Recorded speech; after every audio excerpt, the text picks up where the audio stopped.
Good evening. Today is a special meeting of the Shasta County Board of Supervisors. It is Monday, March 24th. The time is 5:30 p.m. We have all board members present, along with CEO Dave Rickert, County Counsel Joe Larmer, and from the Clerk of the Board, Stephanie Blankenship and Marcy Winstead. We encourage those wishing to participate in public comment, fill out a speaker request card and submit it to the Clerk of the Board at the table set up in the foyer with Ms. Winstead. All speaker request cards must be submitted to the clerk before public comment begins. With that, I'll turn things over to Ms. Blankenship. Thank you. Through the chair, I would like to remind everyone in attendance today of the boardroom rules of order as outlined in Administrative Policy 1-101. Those can be found through the Clerk of the Board's website. This policy includes signage restrictions, attendee seating, and overall conduct to ensure business is done in an orderly fashion and that all have an equal opportunity to observe and participate. Unless addressing the board, all those in the audience shall remain sitting in the chairs provided. Standing along the back wall of the boardroom is acceptable so long as no person blocks the ingress or egress. Members of the media who want to observe, record, or otherwise document a Board of Supervisors meeting are requested to set up equipment from the designated area along the south windows. Shasta County remains committed to conducting orderly business in a professional and accessible environment for anyone wishing to participate, attend, or otherwise engage with Shasta County Board of Supervisors. We kindly ask that all attendees adhere to these rules.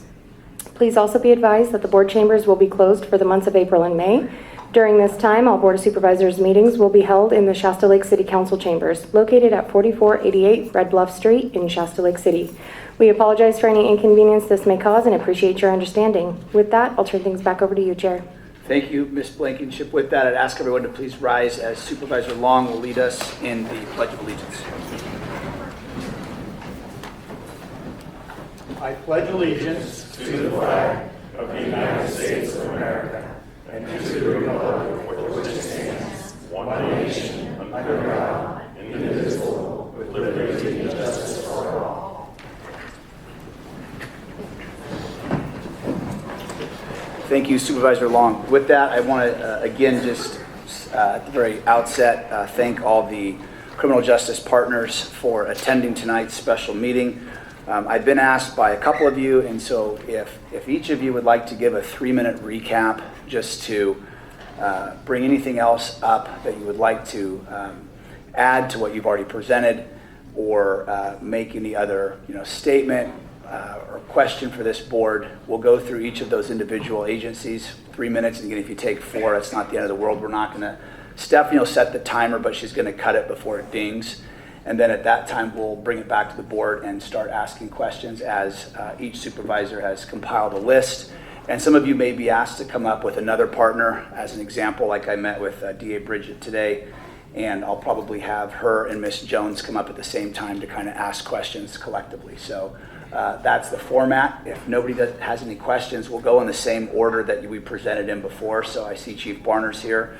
So if Chief, you'd like to come up, if you'd like to take 2 or 3 minutes, and if you want to pass, you can absolutely pass as well. I'll pass. He passes, perfect. Who is next, Ms. Blankenship? Chair, I don't have that order with me, but I can look at it. Well, we'll just take Chief Probation Officer Neal. Perfect.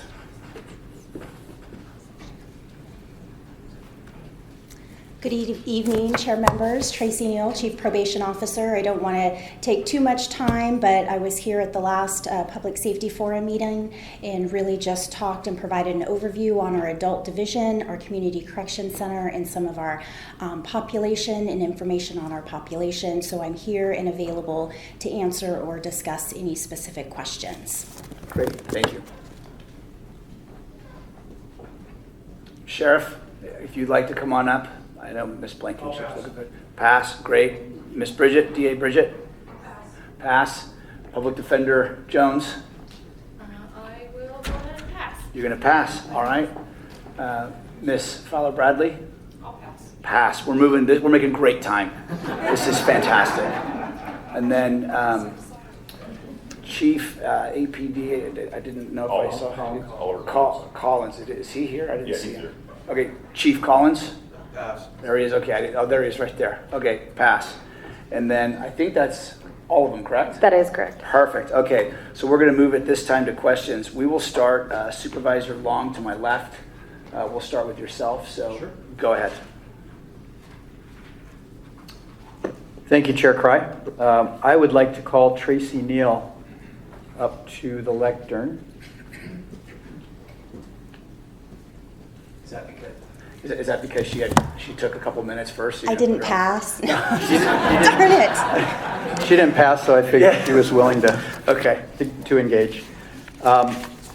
So when I look at the public safety issue in our community, and I appreciate the presenters last time because everyone did a very detailed down-in-the-weeds presentation of the facts from their individual perspectives from their departments, and I appreciated that. And the recurring theme that I heard last time was we're understaffed, we're not paid appropriately, and we've got too much work, and our workload has increased, and we're kind of a bottleneck.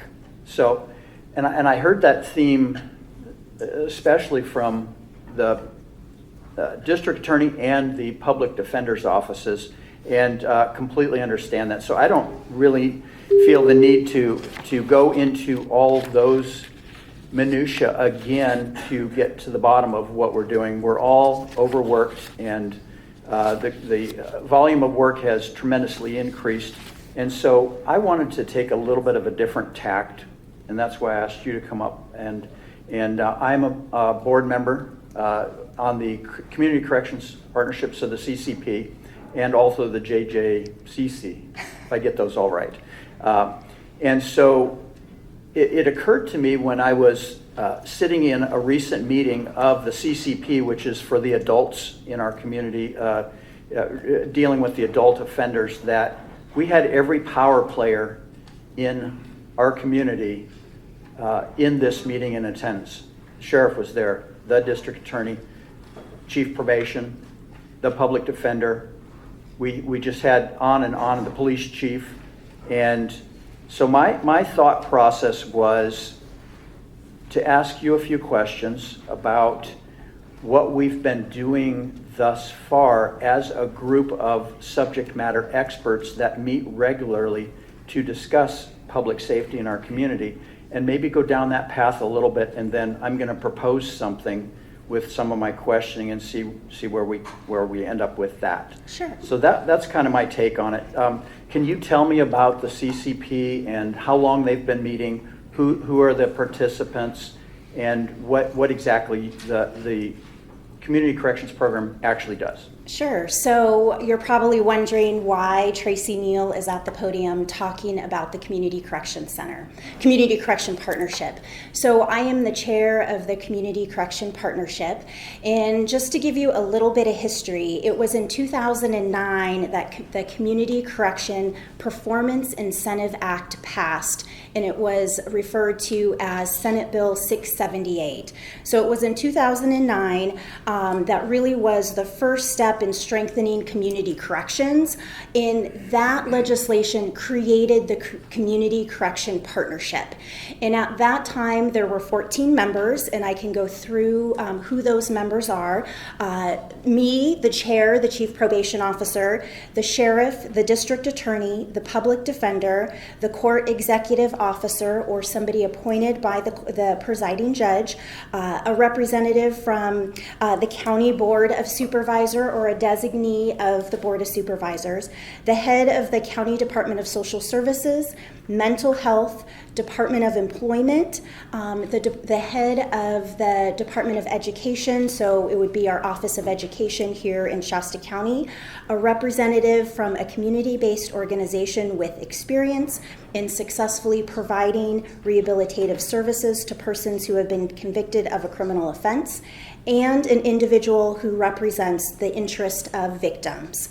So it was 678 in 2009 that established the Community Correction Partnership, with the goal of this group starting to meet to talk about public safety issues and really just starting that conversation.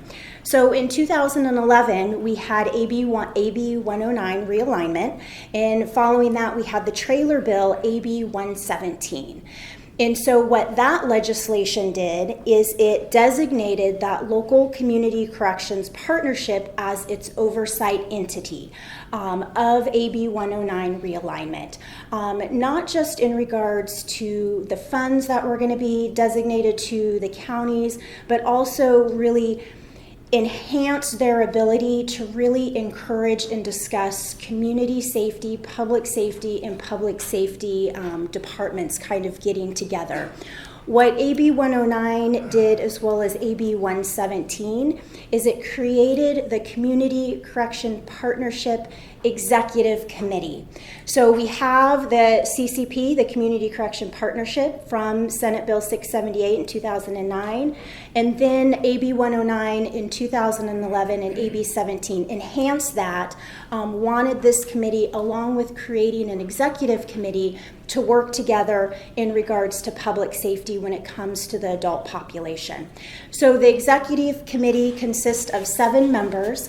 It's probation. Again, I'm still the chair. The sheriff, the district attorney, the public defender, the HHSA director, the court executive officer or designee by the presiding judge, and then it designated a city police chief. And when the partners started getting together, they identified the Reading chief of police to be designated as that representative on the CCP. So the CCP has had a lot of different members over the years, so I just want to talk a little bit about that, and then I'm going to just talk about some of the work that we do at the CCP and the CCP Executive Committee.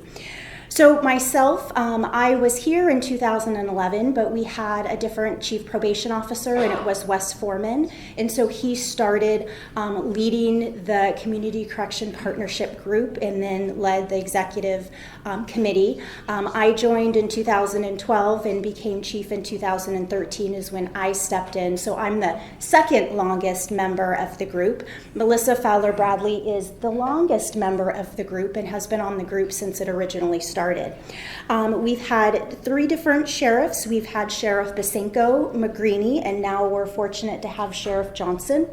We've had 2 district attorneys. We had Steve Carlton, and now we have Stephanie Bridget serving on the committee. For the public defender, we've had 3. We're on our 3rd public defender. We had Jeff Gorder, Bill Bateman, and now we have Ashley Jones. For HHSA director, Donnell Ewert served on the committee, and now we have Laura Birch, and then Christy Coleman is serving on the committee in her place in her absence.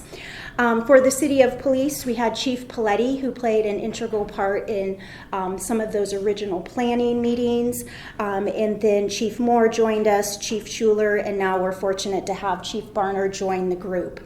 So this committee, whether it's the executive, when you think about the Community Correction Partnership in the executive is a group of 7, but we're also part of the Community Correction Partnership group. So there's 2 groups. In the beginning stages of realignment, thinking back in fiscal year 21, 2011, 2012, this group was meeting pretty regularly because within the legislation, the group is charged with creating a community correction partnership plan in regards to what are our goals, what are our efforts, what is kind of our roadmap going forward with public safety, with realignment dollars, as well as what measures and outcomes are we looking for, what data is each department going to collect, as well as the fiscal piece. So early on in 2011-12, the CCP was meeting and really talking about what are our goals, what are the things that we're going to do, what are the needs of the offender population within the jail capacity. And early on, we were talking really about assessments, targeting the population, and really developing our strategic plan and refining that.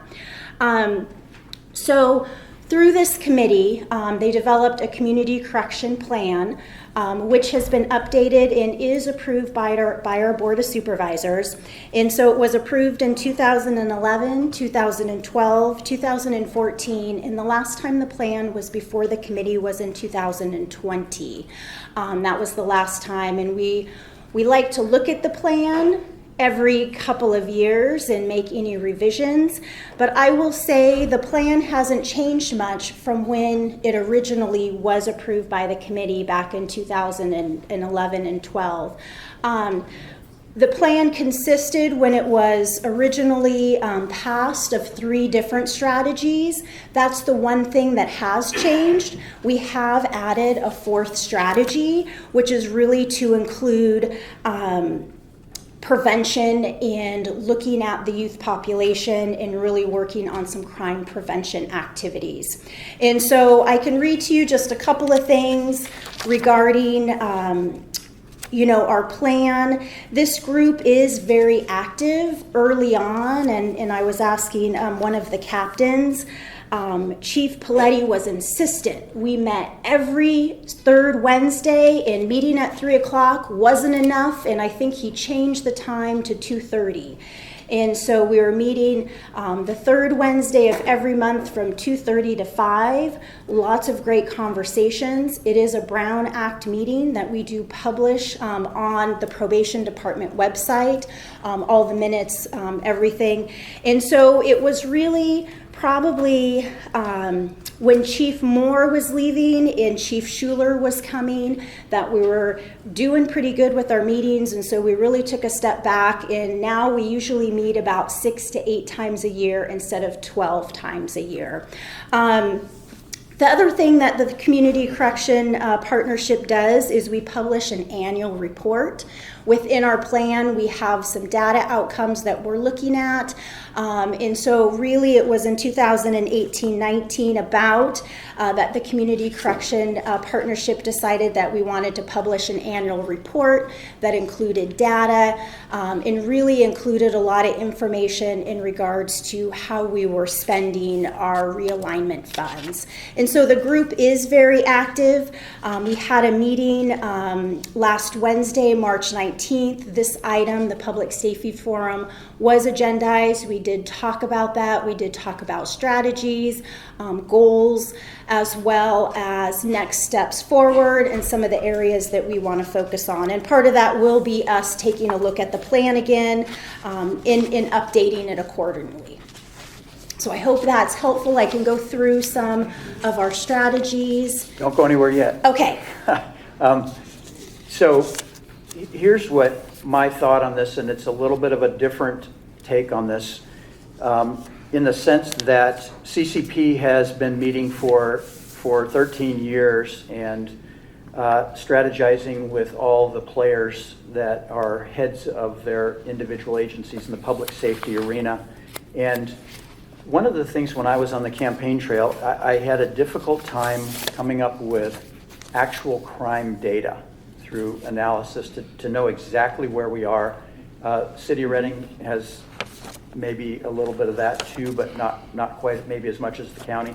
So trying to figure out where our metrics are as far as Crime data? I just want to clarify crime that. data, yes, as far as number of crimes and who's doing an analysis of that. So what I envision going forward would be along the lines of letting the subject matter experts work. And do you think this would be a possibility that the CCP, which I'm now a member of, and so I have not been around historically, I think I've been to 2 meetings, right? Yeah.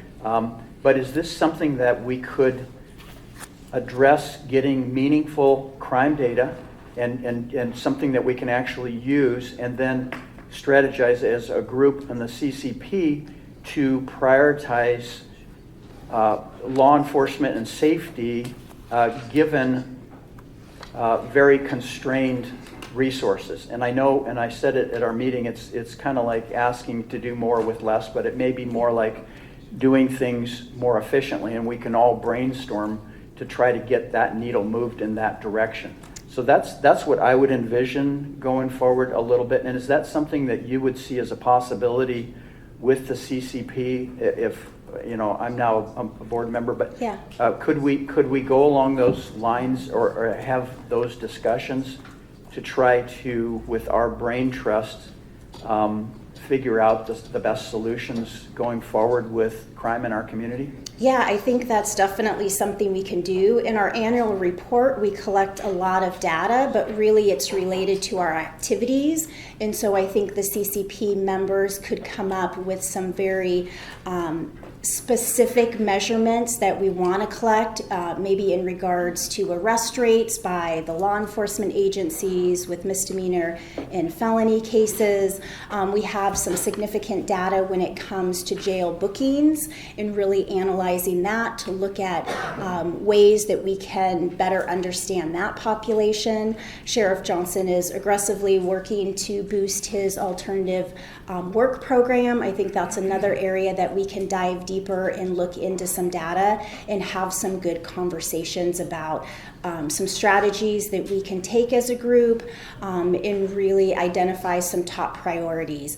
Our CCP plan, as I said, we have the 4 strategies, and they are fairly global strategies because we all want to be able to have our piece in that strategy, but I think we can come up with some more specific, at least some measurables, so that we can look at the data and understand the trend and what we're seeing in our community.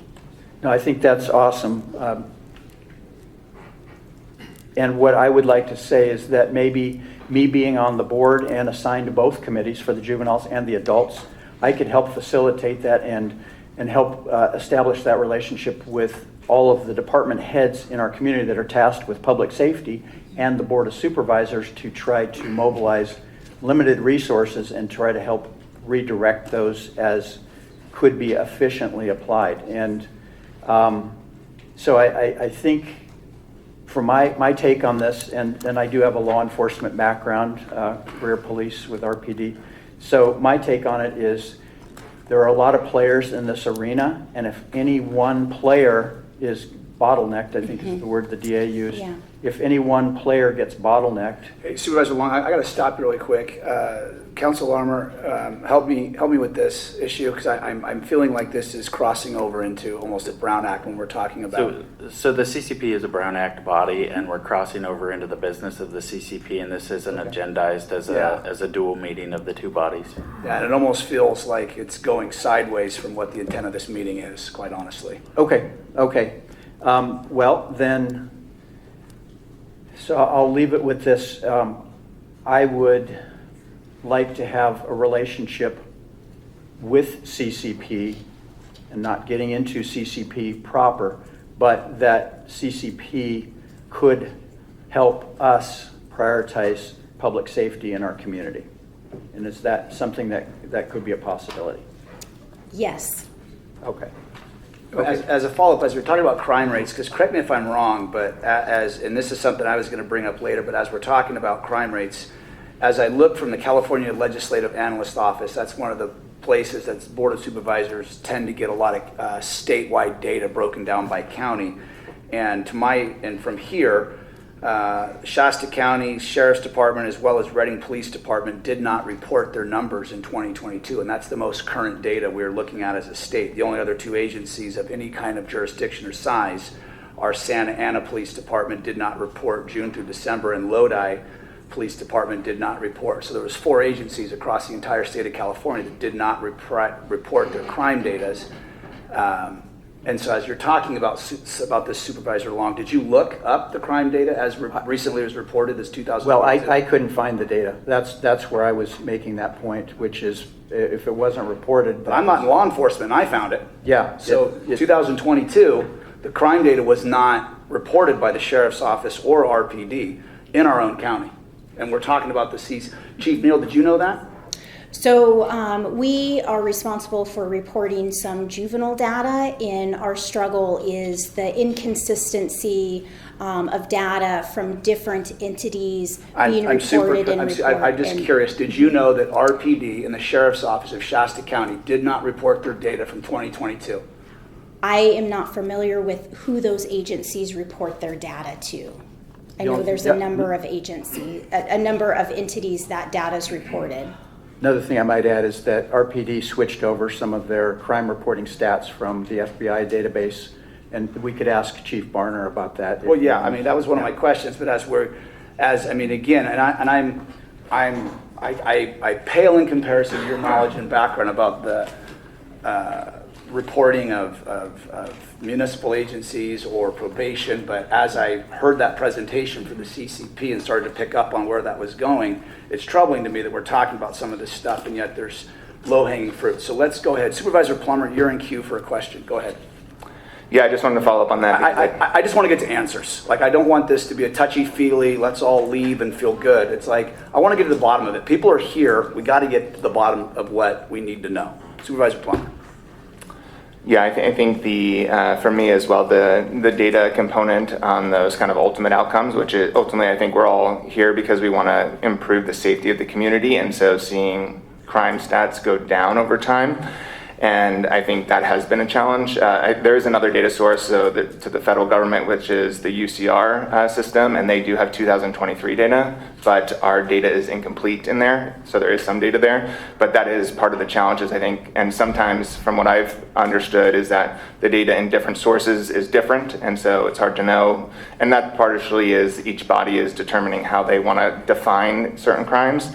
But I do think for our community as a whole, it is important that we would understand this and in a real-time basis so that we can understand if the strategies that we're implementing are working. I know that that work is being done in part at the kind of activity level and understanding, success rates in probation, for example. But I do think this is important for our community to be able to look at that and say, oh yeah, we can reliably say that as a county, our crime rate is going down or going up, or if we increase the size of the jail, or when we close the floor of the jail for several months, that it had this effect on crime, and being able to understand that. Thank you. Supervisor Long, go ahead. I'll let everybody else weigh in at this point. I think. Go ahead. I'm sorry. Yeah, no. Thank you for that understanding, and I'm looking for not to pick apart all the details of the presentations, because I think every department clearly demonstrated the needs that I discussed. Understaffed, their pay is an issue for recruitment and retention and some of those kinds of issues. And so I'm just looking for a way to, going forward, make this more effective. And I think the proper data starting point is a good tool for knowing where we stand and where we need to go, and then being able to measure the metrics as we go forward and see if we're making any difference with the things that we come up with and propose. So I guess we're not going to be able to talk too much about CCP, and I understand that limitation. Thank you, Chair Cry, for illustrating that. But I do want us to come away from this meeting with a measurable pathway forward to improve safety in our community. And it's a very complex situation, and there are a lot of players, and I would just hate to not fully regard the working committees that we already have of all of our department subject matter experts and our heads of departments. So yeah. I'll let everyone else weigh in. So. Supervisor Kelstrom. Well, yeah, I'm thinking the data you were just talking about, we have the sheriff and the chief both in the room here. Would they be willing to come up and maybe shed some light on that? Because I have a question for the two of them anyways, but. Yeah, well, I have one follow-up, okay, Tracy. Sure. Yeah, and again, this hasn't been done this way, so a couple questions. And I'm going to ask this of all the county, but if you are eligible, are you claiming all of your SB 90 expenses with the state? So we are claiming. We have a few unfunded mandates that I speak with other chief probation officers about on a regular basis. The firearms relinquishment program, and that was, I believe, an assembly bill that passed a couple years ago, and so we're tracking that. And I do think there are a few counties that have put in a request for reimbursement. That's the one item that I can think of off of the top of my head that's an unfunded mandate in regards to that. Okay, and then I just have one other question for Sure. you.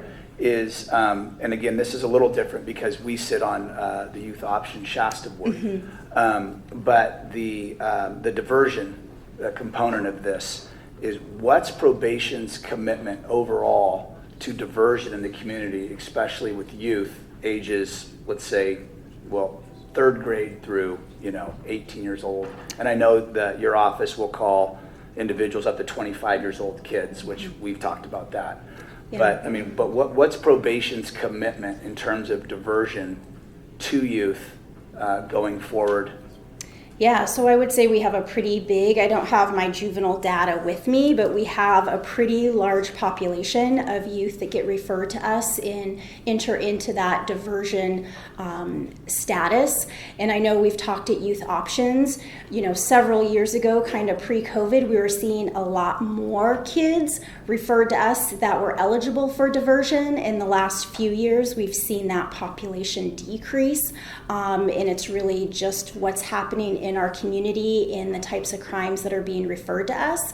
And so we're seeing today, and I would say the last 18 months to 12 years, those youth are coming to us, but their cases are more severe and they're not eligible for those diversionary services. And so when we can divert a kid and provide community-based diversion programs, we absolutely do that, but we do have youth in the last couple of years that aren't eligible. We have our juvenile prevention officers, and we have that program. So we have probation officers in 5 different schools in the county that are working specifically for diversion intervention efforts.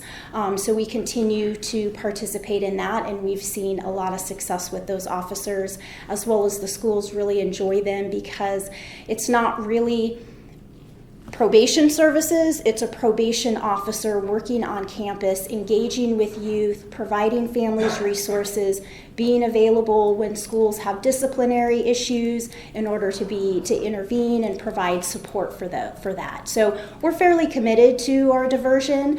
When it comes to youth younger than 12, we don't really engage that much because we don't take those type of referrals into our system.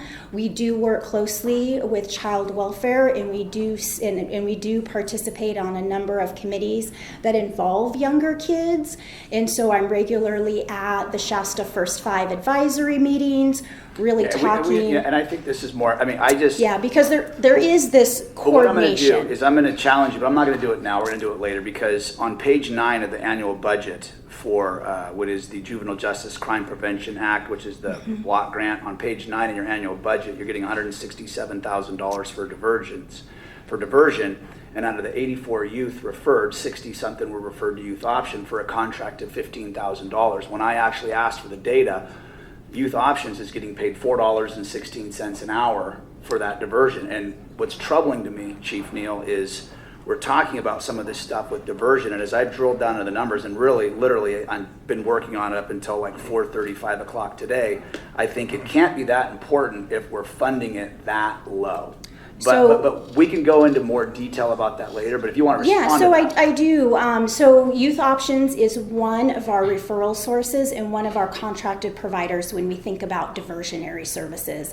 So we have a handful of providers that provide diversionary services, as well as our office provides diversionary services. And so we have a probation officer and a probation assistant that are working with cases. When cases come in, they're assessed for the appropriate level of care, and part of that is determining if a young person is eligible for a diversionary program, and then our staff determine what type of program that is, and they make that referral.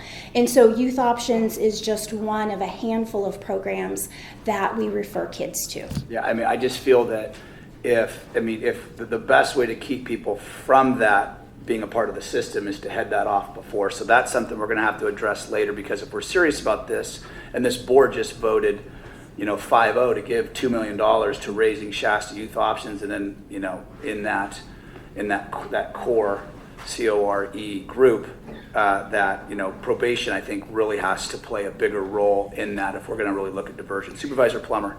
So the other thing, if I can add, we apply every 3 years for the JAG Burns grant. That's about $220,000 if I'm remembering correctly. And that money comes to the probation department strictly for intervention and prevention services. And so probation has a few of those services within our department, and then really our goal with those dollars is to get them out into the community to provide services services to young people. We fund the MLK Center, and we fund a couple of other programs that really do some of that intervention, and that's for youth and young individuals prior to them even having contact with law enforcement or coming to our agency. So I just wanted to share that because that's another kind of prevention activity that we support and fund in our community through a grant. Supervisor Plummer. Going back to your comments on the CCP, you mentioned 3 strategies. Could you briefly summarize Sure. those? And then you also mentioned that in the most recent meeting you discussed some more updated focus areas. Could you just give us a brief update on kind of where you're thinking in terms of focus going forward? Yeah, so we did, so when the group originally put forward the plan, we had 3 strategies, and then recently we updated that to include a 4th strategy. So promotion of public safety through crime prevention and reduction, holding offenders accountable through evidence-based approaches, custody and custody alternatives, supervision and rehabilitation of offenders, and then the use of assessments, programs, and services to promote rehabilitation. And so really that crime prevention was the 4th strategy that we added in reduction, and we were really looking to support that younger population. And through the CCP sub-account, we have a sub-account, and we fund one program, one youth program for youth prevention. Thank you. All right. Supervisor Long, and then let's go ahead and bring up Chief Barner and Sheriff Johnson after this. Okay. Go ahead. Question for you before you step down. Looking from your perspective to our overall problem, knowing the bottlenecks in our system, do you have suggestions that we can implement? I know I'm putting you on the spot here, but anything that I'm going to ask this for each department head, that we can, without having a great increase in our funding source, do you have any good suggestions we can go forward from your perspective that we can make our community safer? Sure. So getting back to Supervisor Plummer, I think, our annual report that we publish is 35 pages of some significant data in regards to our population, but I think updating that to include some of these other measures that we want to look at as a team to better understand the population, I think that's a number 1 strategy, and I think all of our law enforcement partners will commit to doing that. And so I think identifying some of those additional data marks and outcomes to look at, as well as while we produce the annual report, we haven't ever really looked at the trends like a 5-year period, and we have the data to look at that. And so I think that would be our second tactic to kind of focus on, is adding some data measures that really are going to show us and help us understand what's happening in our community. And then the second piece would be then looking at some trends, identifying as a group what are some of, when you look at probation or the district attorney's office or RPD, what are their top outcomes and measures that they're looking at, so we can make sure that we can include those.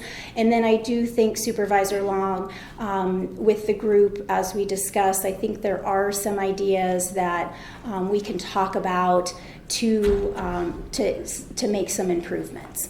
We are interested in expanding our supervised own recognizance program. What would that look like? What would an expansion of that be? How would that, and if that would support the jail bookings?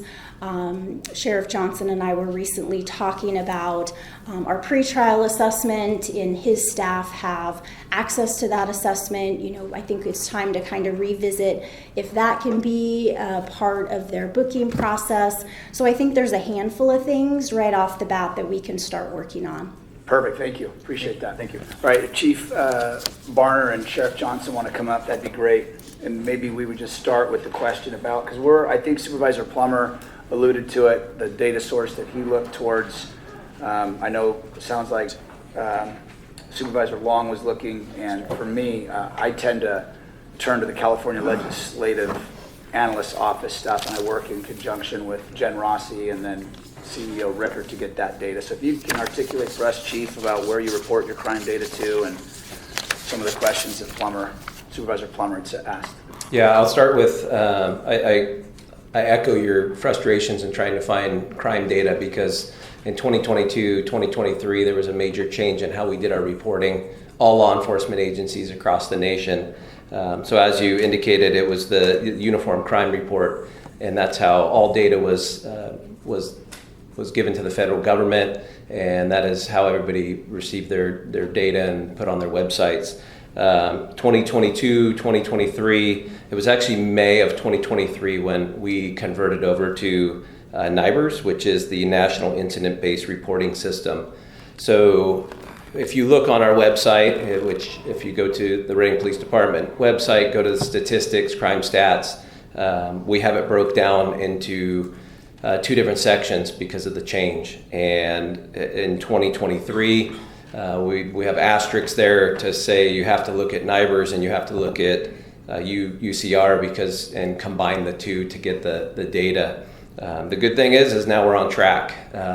Sheriff Johnson indicated at the last meeting our struggles with our records management system, Premier One.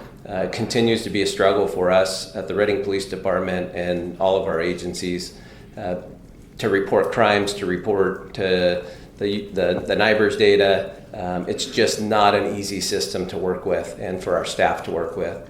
But we do have our data, and I'm happy to see that in 2023 and 2024, our crime is down in the city of Reading. And I'll hand off to Sheriff Johnson, or I can answer more questions for you however you want to do it. Sheriff, did you want to say anything else as it relates to that? Yeah, I really don't have much to add to that, Chair. It's the same reasoning behind it for us. The system and Chief Barner did a very eloquent job of not putting it so bluntly, but that system is just horrific, and we're unable to mine those statistical data from that system once we made the change, and even now it's labor intensive to say the least. And but it was Spielman before that. What's that? It was Spielman before that. It was Spillman before that, Spielman right? and then Yeah. Premier. Yes. So, I mean, do we ever just go back to So what faxes? happened was Spillman sold to Motorola, which is P1, and they've never taken on a project quite like us where it's multiple agencies and trying to integrate and make interfaces between the DA, the jail, and all these agencies together. And it turned out basically we got their B or C team to help us do that integration, and it's turned out to be a disaster. That's why we're looking to move away from it. Okay. Supervisor Long.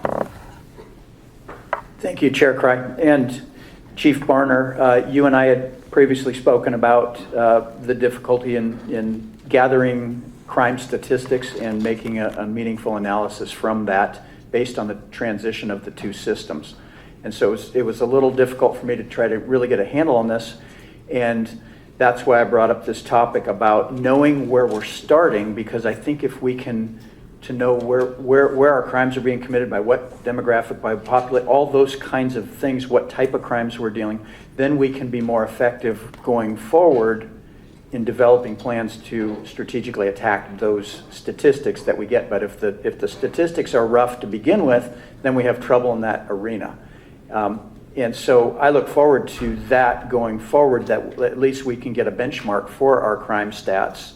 And you're confident then that going forward, that will be the case now that everything is in NIBRS? Correct. And it's just so important to educate the public also. I mean, I'll give you three examples from going from UCR to NIBRS. Rape now includes rape, sodomy, sexual assault with an object. So it looks like our rape numbers have gone up. We're just adding more categories with the reporting, and so it's a higher number. Under previous UCR rules, only the highest charge per case was counted. Now they count up to 10. So if there's one incident, they will count up to 10 laws that have been broken. So it looks like that number is higher than it was in UCR. So we were expecting our stats to actually go up for our property crimes and our violent crime, and that's why we're happy in 24 that we actually are down. So that is a good thing, and it shows that having a full staff police department makes a huge difference in reducing crime in our community. Thank you. And I'll ask you guys the same question I asked Tracy. But do you have, let's just take a world where we don't have increased funding. Do you have recommendations? I know we've worked, when I was at RPD in the past, about kind of our frequent flyer program. 80% of the crimes committed by 300 people, or those kinds of metrics. Do we still have those in place to have, I know our jail's full, and we're trying to figure that part of this out, but do we have a way to address, or is that something that you've been working on going forward to address those that are repeat offenders and they just won't stop? Yeah, and that was something at the CCP meeting that Tracy Neal and I talked about, bringing back a program of our chronic offenders and providing that list from the Reading Police Department side to probation, because they have a different way to deal with those people than to arrest them and put them into custody. And so that was a program that was done under Chief Moore. So as of last week, we're working on bringing that back together. And then as far as at the police department level, it's thinking outside the box, that taking somebody to jail and going through the court system, especially, the main complaint that I hear in our community is the quality of life issues, the misdemeanor crimes that unfortunately in California, people are not held accountable anymore. And so what's the outside the box thinking that we can do to try to resolve those problems? And so that's what our officers are doing, I think, a very good job on, to work with people, the crisis intervention team, the bike patrol, the park rangers, getting in and establishing relationships with these people that are frequent flyers, and figuring out a way to solve that without using the jail, which is overcrowded, and they're going to release them on a misdemeanor crime because they're full of felons that are violent. Sorry, you good? No, go ahead. So you just said two things that I want to. So you just said why it's so important to have a fully staffed police department. As the initial numbers came out, I believe the city of Reading, you were going to be down 6 officers or weren't going to backfill them. Now I hear that number's up to 12. I don't know. I know you guys are in budget, and I'm not going to ask you to comment on that. But if you do in fact lose 12, where are they going to come from? Because you just talked about quality of life issues. And from what I understand, 2 of those spots would be CERT team or a detective, and so those are merging into kind of one question. So where are those 12 officers going to come? Because it sounds like they're going to hit really hard in the quality of life issues. So we've already made the adjustments. We're currently down it was actually 14 officers. So 12 officers. So we're going from 122 to 110. We have secured grants in the last several months and alternative funding outside of general fund for 4. So we will be at 114 police officer positions from the 122. When I took over as chief, we had 122 fully staffed. Okay, and also because I had heard that as I worked with the courts about how many, whether you call them, whether they're called arrests or citations, many officers were arresting, citing, but those don't go anywhere. I've heard over the past year that Reading was going to take over those municipal or start prosecuting possibly those municipal cases. Where is that? Is that going to happen? Because I've heard that for over a year now. Where is Correct. That? So our new city attorney has, we've had 2 meetings, Stephanie Bridget, myself, and Christian Curtis, our new city attorney. He is, as of I think 2 weeks ago, is up to 2 assistant attorneys in his office now. There was only 1 because of budget, so there are 2. And so the talks are continuing to find the best direction for taking those Reading municipal codes. The city of Reading did at one time have a city attorney that handled those. It then transitioned to the DA's office, and so we're coming up with a plan to see if that is the best solution with Stephanie Bridget and Christian Curtis. And is DA Bridget in support of you guys taking those back, or is this something where Reading is saying that the DA isn't doing their job, so then you have to take it, or is it convenience? Is it budget? Like what is that? Well, I'm not going to speak for her, but I get where they're low-level misdemeanor crimes, and there's a lot of them that bog down her office, and so that's why the discussions have been happening. What is the best course for the prosecution of the Reading municipal codes? And so, like I said, those are continuing, and they've been good conversations, not only for prosecution, as in thinking of fines, but what other alternative ways can we take these Reading municipal codes, camping, sleeping in the park, and I've had conversations with Jonathan Anderson on alternatives, keeping it out of the court system, keeping it out of the district attorney's office, to try to come up with solutions. When do you feel those conversations will move to yes, we're going to do it, or no, we're not? I can't answer for my city attorney or the district attorney. What would you like to see? As far as who would be prosecuting them? Well, just like Krista, like blue sky, Jeannie, like what do you want to see as the chief? Because obviously the majority of the crimes that happen within Shasta County, it's very condensed. So correct. So like what do you think? And I know I'm putting you on the spot because I want to just get, because then I want to go to Christian Curtis or be able to say in like 1 month, where are we? Like, what are we doing? Are you guys going to take these or not? Because we're having conversations. I've heard about the conversations going back to the summer of 24. No, summer of 23.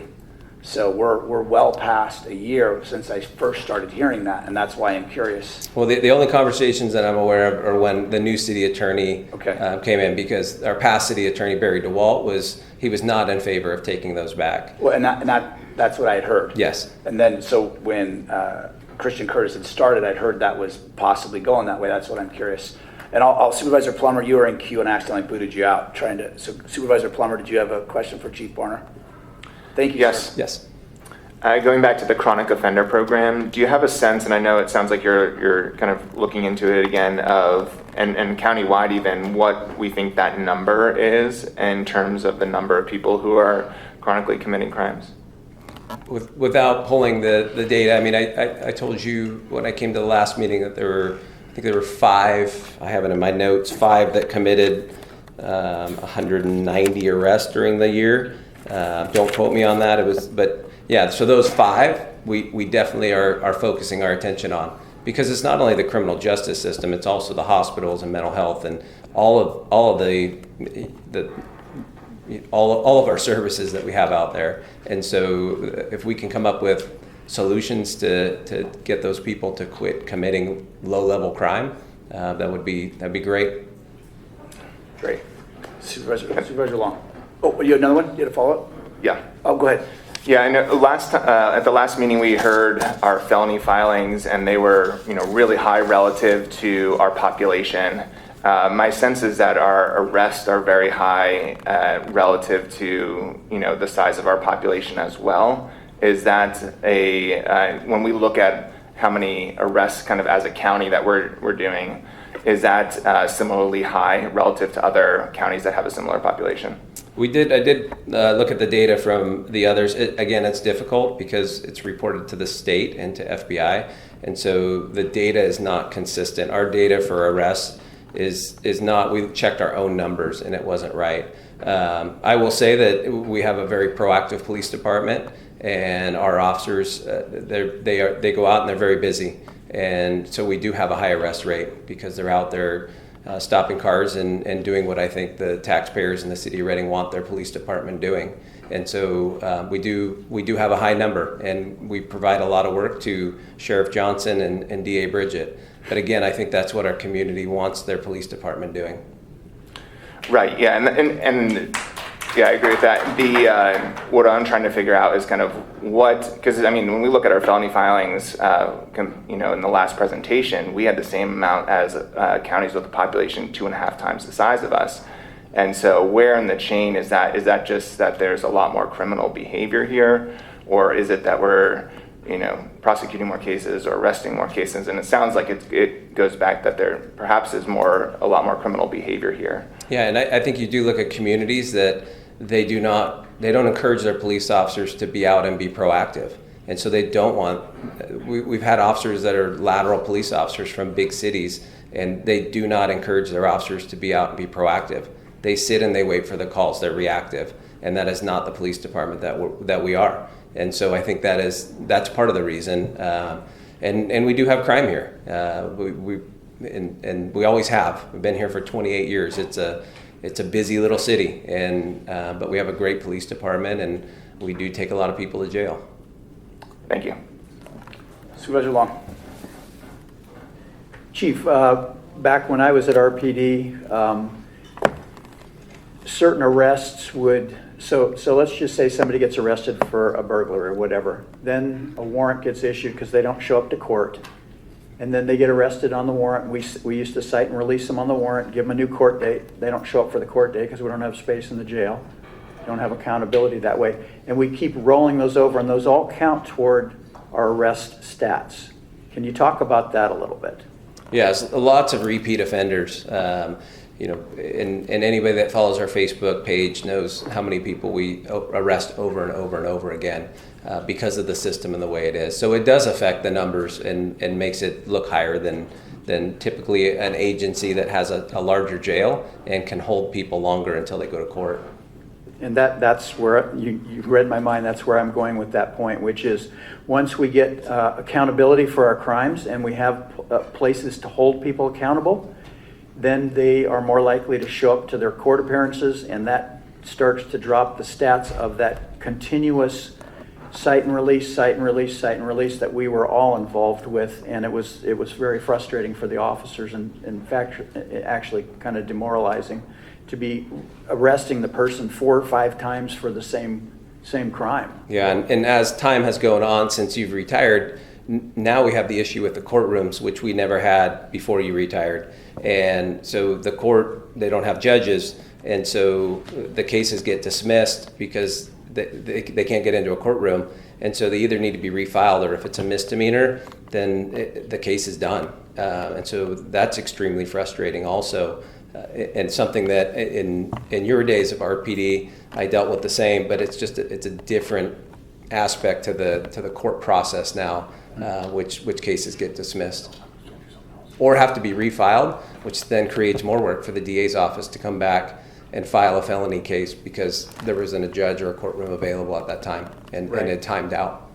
And I'd like to weigh in on one more thing, which is the Muni Code violations, which back in my day, those were prosecuted by the DA. And so I understand the merits to both directions, but those really truly are your quality of life issues for the average citizen that doesn't really encounter law enforcement, but they feel the impacts of these. So I'll be curious to see how that unfolds, because from what I've heard, and we all understand, our district attorney is just maxed out, and you can't do everything at all times. So the very lesser of the criminal offenses will fall by the wayside over time because they don't have enough prosecutors and those retention issues and all those kinds of things that we're all fully aware of. So that would be very encouraging if we could get those quality of life things handled internally with the city. I agree, but you still run into the issue at the court.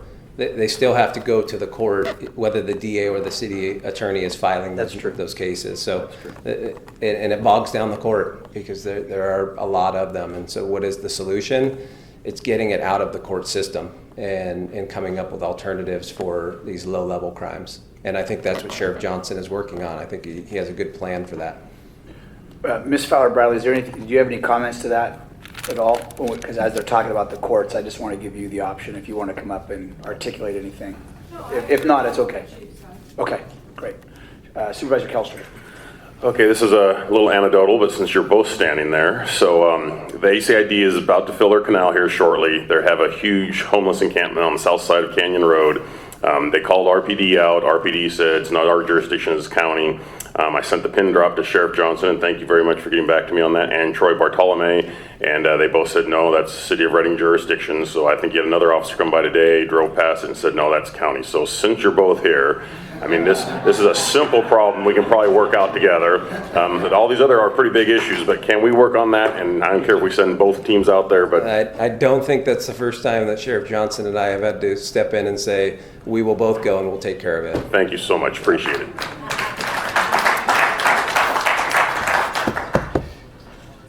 Yeah, Supervisor Harmon. Talking about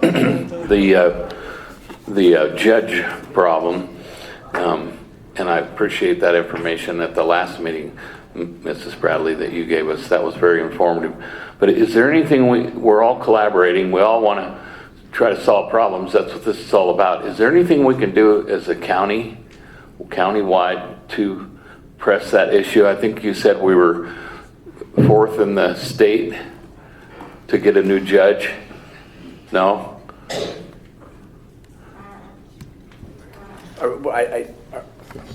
She's coming up, all right. I mean, it's one of them bottlenecks, right? Good question. So, good evening, Chair and members of the board. I'm Melissa Fowler Bradley from Superior Court. We are not 4th in line to get a judge. The judgeships that were authorized by Senate Bill 75, that authorized 26 judgeships, but it is not funded. We are on that list to get a judge as of the 2022 study or prioritization list that was done. So we are still waiting for SB 75 to be funded. I was in the legislature last week, and my understanding is we don't have a very good chance of that happening. When it does, I think we're in a good position to get an additional judge, but that's where we stand. We all have discretionary funds, right? Do we need to sponsor our own? Doesn't work that way. So, yeah, you can't, the county can't authorize a judge. Supervisor Kellstrom. Thank you. Since you're there, so last week you said, or the last time you were here, you said we have currently 13 judges over there. Is that? No, we have 11 judges and 2 commissioners, 13 bench officers. They're not all judges. Okay. And the bench officers, what can they hear? What are they able to hear? Cases? Are they fill in? Educate me, please. Okay, so the commissioners hear things like traffic, unlawful detainers, small claims, what used to be lower jurisdiction, municipal court jurisdiction back in the day. They also hear child support matters. So we have a child support commissioner that hears cases that are filed by the Department of Child Support Services. So that's primarily what they do. Okay, so 11 judges and 2 the commissioners. Correct. So how does that compare to, say, last year or the year before that? I mean, are we shorter staffed than we have been in the past, or are we about equal? I mean, obviously we can always use more judges, and that would be great, but how, do you have the numbers or approximate, like, where were we last year? We were exactly the same. The last time we had an additional judge added by an assembly bill at that time was 2025. I'm sorry, 2020. Okay. So it's been 5 years. Okay, so so 2020 we had what, 10 judges and 2? Correct. Okay. And we had a judge added, so we have 11. So then we went to 11 and 2. So for the last 5 years, we've been pretty much static. That we've Correct. had the spots filled that have been funded. Correct. Okay, all right, thank you very much, appreciate it. Supervisor Plummer. Yes, Ms. Bradley, I have a question for you as well. In terms of the courtroom capacity as a building, if there were no other limitations, how many judges could we add to that building? So today, you could go up to 14 bench officers with what we have today. We have additional space on the 3rd floor that can be converted to 2 more courtrooms in the future, so we could go up to 16 total. But Okay. today, we can go to 14, and we sometimes do go to 14 with assigned judges. Okay, thank you. Supervisor Long. Question. Yeah, yeah, and I'll be after him, so you might. I'll get comfortable. Might want to pull up a chair. Right. Yeah. This is going to be an obvious question, but or for you, but I don't know the answer. So what is the process to have a commissioner who's already salaried the governor has to make the appointment to judge from commissioner, or is that a process where we could get more judges on the bench by converting our 2 commissioners into full judges? So that isn't anything that the county could do. There is a process for converting commissioners to judgeships, but you don't get any additional bench officers by virtue of doing that. You just change from commissioners to judges. But then they would be able to handle a different set of responsibilities, which might impact our moving things through the court system if they can see those. I know when I was working, we went before a commissioner for all our traffic cases and that kind of stuff. So I'm not saying that they wouldn't still have duties, but is there a way that they could be converted to full bench judges? So there is a process for doing that. It actually requires that judicial needs assessment that I mentioned to you before. And so it has to be included in that. But I will tell you right now, the 2 commissioners that we have more than full loads, way more than full loads. So, I mean, they're struggling just as much as the judges are because the workload is quite large. But they tended to be, anyway, from my experience, they tended to handle the lower level judicial cases. So if we were to prioritize and we had 2 more judges that could do either or, you see where I'm going with that, where they could handle more serious things and then maybe some of the other work drops off? Okay, so we have 14 courtrooms that we can utilize. If you converted 2 commissioners to judgeships, which I can tell you that would take as long as it takes to get an additional judgeship, I don't know where you would put these other cases, like child support cases or unlawful detainers, which take priority, as I'm sure you know. Sure. Traffic cases, I mean, everybody has their right to a day in court, and we have to have people that hear those cases. So I don't think that actually gets you where you want to go. There is a process, like I said, but it's just as complicated as getting an additional judgeship. Yeah, we're just brainstorming here. I so- know, and I Yeah, appreciate the thought. No, I do. I appreciate that. Thank Yeah. you. I had a question about visiting judges. I've heard when there's, whether 170.6, is that when? Recusal? Yeah, where there's where the DA eliminates one and then the public defender eliminates one, and then there's 2 criminal judges left. And then I had heard that we're having trouble getting visiting judges not to come, or sometimes they are coming, but then they get here and are frustrated because either the public defender or the DA are not ready to proceed, so they ask for continuances, and then the judges get frustrated and say, I don't want to go back to Shasta County because they don't have their stuff together. Can you articulate that narrative that's come up, or, is there, I don't want to say truth in that, but like, where does that land? Because I have some questions about just some of that. Okay, so assigned judges are a resource that we can use. They are retired judges from our county and every other county in the state of California. They are in very, very limited supply because they replace judges all over the state when judges have to attend training, or if they have a need to be gone from work. Those are the people that we bring in to try to cover calendars. So it used to be that there were more retired judges from Shasta County here in Shasta County that we could use. Right now there are primarily 2, and we keep them very busy. So that means when we have a courtroom vacant that we're going to bring in an assigned judge, we have to go all over the state trying to get a judge to come here. And when they come here, we plan on a certain number of days for them to be there.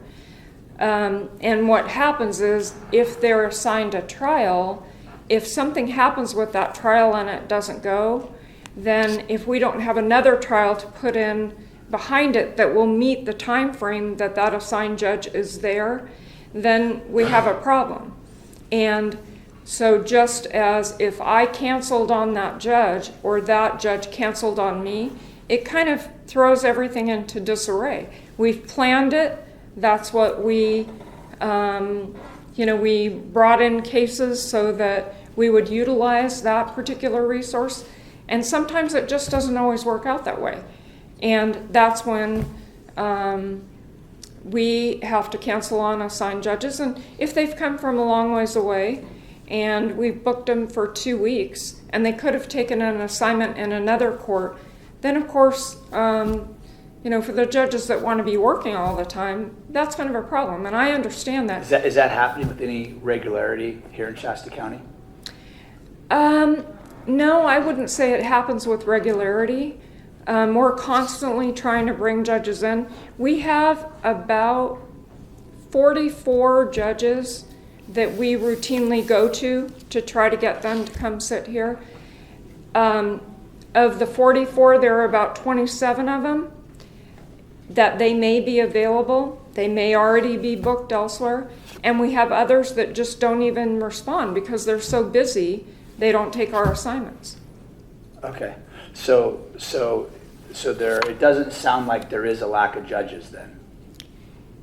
How do you mean a lack of judges? Well, We I need mean, more judges, yes. We need more judges, but it sounds like what we have right now is getting covered. Is that, I mean. Getting covered with assigned judges, you mean? Well, yeah, I mean, it sounds like your pool is because I had heard that judges were not wanting to come here, and that doesn't sound like you're saying that. So it sounds like when the pool goes from 4 of criminal down to 2 because there's been recusals or, conflicted out, it sounds like you're able to cover those. We have been, yes, and we have, in looking at the schedule right now, where we plan that trial judges are going to be gone. And remember, a trial judge doesn't just do trials. They do something else on Mondays and Fridays that is a specialty. And so we have to get a judge, for example, if we have a judge that hears guardianships on Mondays and Fridays, and here's a trial Tuesday through Thursday, we need a judge that will do guardianships plus a trial. So it's their assignments are more complicated than just a straight trial. So the ones that we have scheduled right now that we know of, we've got assigned judges lined up to fill in for them.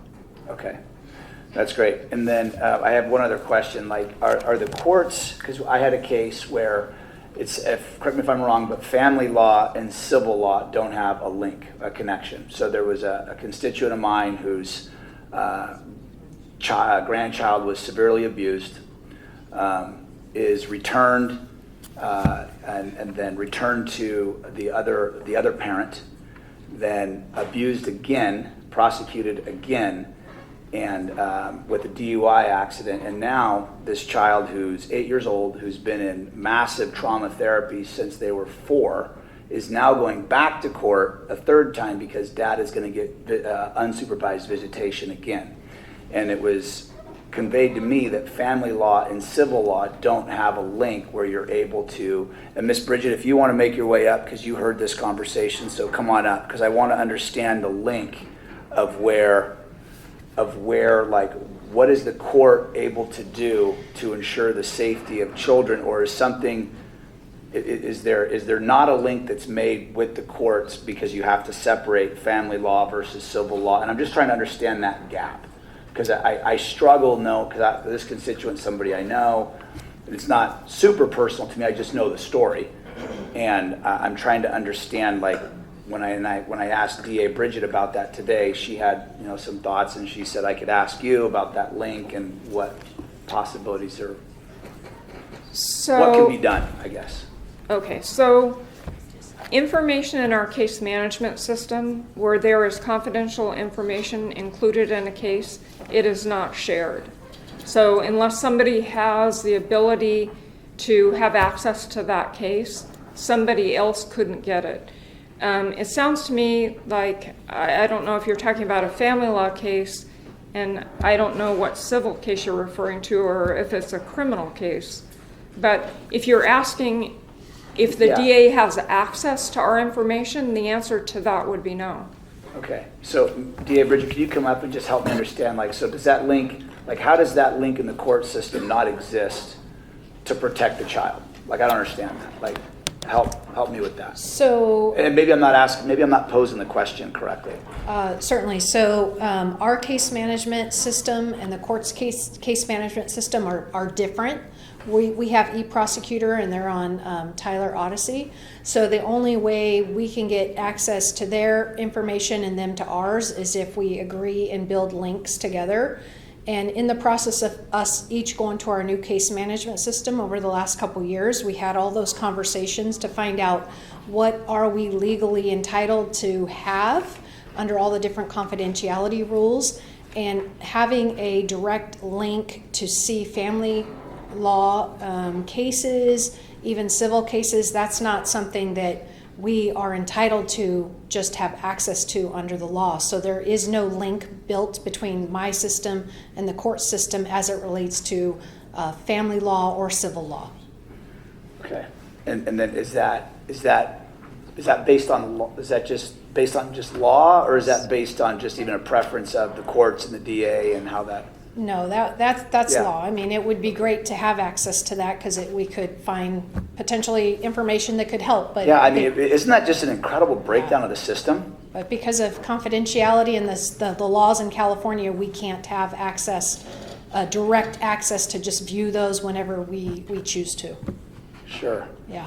I mean, does that, Ms. Fowler Bradley, I mean, is that just something where I'm not even talking as a board of supervisor, I'm just talking as like a dad or a grandfather, like, man, that just seems like such a gap. And yet. Right, so cases contain confidential information. It can be lots of stuff. It can be social security numbers, dates of birth, all kinds of confidential information. And the California rules of court prohibit us from allowing access to that information electronically. Even redacted type, I mean, there's no, I mean, You know, we can go rescue astronauts. We can't like figure out a link to, you know. I mean, we're talking about kids. Like, I don't understand. I understand there's a different level of access in person at the courthouse as opposed to electronically. So we can't provide it, and that rule of court was created so people can't data mine and take all of that information and do nefarious things with it. And that's why it's like that, to protect those people that are involved in that case. Yeah, I understand. Okay. Okay. All right. Is anybody else, Supervisor Plummer? One quick follow-up question on assigned judges.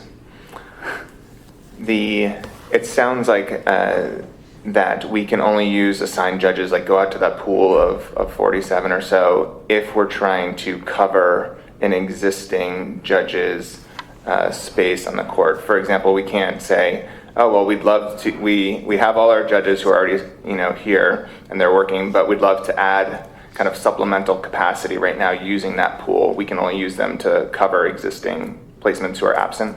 Well, we have to have a courtroom for them. So that 14th courtroom that I talked about, we do use that courtroom when we get an available judge that will come up and take a trial. So we use that, which you guys haven't, I don't know how much you've looked at the statistics that the court provides, but the number of JPEs or judicial position equivalents for Shasta is reflected as 13, the 11 judges and 2 commissioners. If you look at what the adjusted equivalent is, it's 13.8, and the 0.8 is where we brought assigned judges in on top of our 13 bench officers, and they sat in that extra courtroom and heard cases. Okay, thank you. Did that answer your question? Yeah, no, absolutely. So it sounds like we can go above kind of our 13 by pulling on this pool, which is a very limited supply and is in demand across the whole state, but we have been able to do that to effectively increase our capacity by about 0.8 of a judge, As long as we have a courtroom available. Right, okay. Yeah. I know a building that has a lot of empty courtrooms. This could be a parking lot. So when you have, and Ms. Bridget, maybe you could, so do we have cases that are getting kicked because there aren't judges available, and then do you ever pull from civil and pull them over to criminal to make sure something doesn't get kicked because there's a lack, like that gap? So we have a set number of trial departments for criminal matters, and the other 2 trial judges hear civil cases, including restraining orders, important stuff that they hear. Those are shorter trials than the criminal ones are typically, but we do not pull from civil to hear criminal cases because we've got civil cases that have to be heard. Civil cases of a longer duration are frequently very serious cases. Those are ones where people have had someone in their family that's been seriously injured or killed, and there's a large civil case to try to resolve that dispute. So those are cases that civil cases only have 5 years, and then they are timed out terminally. So those cases, those personal injury cases, complicated civil cases typically take a very long time to get ready for trial, and then, you know, a lot of them settle, but many of them go to trial, and typically they're lengthy cases. So the civil departments manage their own load, and the criminal departments manage theirs. Supervisor Kelstrom. Yeah, so DA Bridget, you did give me some recusal numbers the other day when we met, which I appreciate very much, and they did seem like the last 2 years were a little higher than they had in previous years. So those are not Continuances. not recusal numbers, but those are cases that were dismissed because there wasn't a courtroom. Okay. Yeah, we had discussed how kind of the evolution of new case management systems and COVID and just all the things that created kind of a really big backlog in cases. And since we do have a finite number of judges available, you know, the defense has the right to have a case with no time waiver, meaning if, you know, we've got 15 cases on a Friday with a no time waiver and we've got only a certain number of judges that can handle them. If there's not a judge available, that's by operation of law, that's what happens. That case is dismissed. If it's a felony, we get to file it a second time and start over. But if it's a misdemeanor, that's not the case. I did discuss with you about how this year has turned around a lot. We've gotten through a lot of backlog, and there's been very, very few instances of that occurring this year. Okay, and that's great because the year before last and the one before that, they were pretty high comparatively speaking to the last 5 years. And when we have the same number of judges since 2020, that's what, you know, it's, and again, there's not a whole lot you can do about that. In fact, you know, I believe it's a public defender's duty to give her client the best possible defense possible. So if, you know, they draw a hanging judge, then there's going to be a good possibility that they're going to want to switch judges or continue it. And yeah, I mean, everybody has many motion rights to file or to have a time waived trial or a no time waived trial, and that's all very case dependent and within everybody's legal right to do. And, you know, like we said, there's a limited amount of judges and, you know, very important civil cases that need to be heard too. Of course, me as a prosecutor wants every judge to hear my cases, but that's just not the way that the system works. And then, like you said, some of those 37, are we calling them continuances or recusals? Or the same thing? With the information you and I spoke Yes. about, those were dismissals. Dismissals, okay. So the 37 last year, then 45 the year before that, which was quite higher numbers than before, but some of those may have been misdemeanors. Absolutely. Timed out, okay. Misdemeanors, because misdemeanors have a much shorter time frame. If there is a, you know, we file close to, each year varies, but about 6,000 misdemeanors per year. So you can imagine when we've got 11 judges that can hear trials, not all 11 of them are doing trials because there's so many assignments. And you get a lot of cases where they don't have the defense demands their right to a speedy trial. And on a misdemeanor where that time frame is much shorter than on a felony, and there's not a courtroom, the case ends up being dismissed. And you only get one shot at the misdemeanors. You can refile the criminal or the felonies, but one shot at the misdemeanors. One shot on a misdemeanor, felony can be refiled one time. Okay. All right, thank you. Yes. Supervisor Long. Thank you. To be consistent, I'm going to ask you the same question I've asked other department heads. In a world where we have finite resources, so let's start from that standpoint, do you have suggestions on how we could improve safety in our community through the prosecutor's office? Is there any wiggle room or anything that could be done differently that you can identify? Well, we're always working together as a management team to find new and better ways to do things. But when it comes down to, like we've heard from the chief of police, I think put it really well, that we have a community who really wants proactive law enforcement, and I want that as a community member, and I want that as a prosecuting agency. So the demand coming into our office is very high, and we really have to have the staffing and the personnel available to address that high level of crime. Just at a basic numbers, if you're looking at just the ability to read enough time to read those cases and process them, you have to have enough staffing. So I understand the question, if nothing changes, what can we do? Unfortunately, if nothing changes, something is going to have to change in my office. We might have to not prosecute certain crimes just to get it to a manageable level where we don't have prosecutors who are leaving to go work in civil firms or other DA offices that are fully staffed for the amount of caseload they have. We don't want that. Every person who leaves takes training, experience, roots in this community away. We want to make sure that we have people who have roots here, who have been trained here, who know the community, and to do that, we have to have our staffing levels because something has to happen. We have to get creative, and it's going to come. Staffing has to be a piece of that. I'm not saying it's the only piece, but it has to be a piece of it for us to get to a manageable level. And I think you said in your presentation that you were authorized 28 attorneys and you have currently 22? So 28 is what we're authorized. That includes myself. At the time of my presentation, we were down 6. We have had 1 new attorney start since then, so we're down 5. That was a brand new attorney, so it's beginning to do all the training. Vast majority of the hiring that we do is at the right out of law school. Brand new attorneys start in our misdemeanor department. We get very, very few lateral people who come here who have 5, 10, 15, 20 years experience to move into those felony assignments. So they start in our misdemeanors and work up. But yes, we're currently down 5 prosecutors and multiple other staff, 3 secretaries that would support those out of the 10 we're down. And we're down, it's either 4 or 5 investigators in the Bureau of Investigations who also support the attorneys.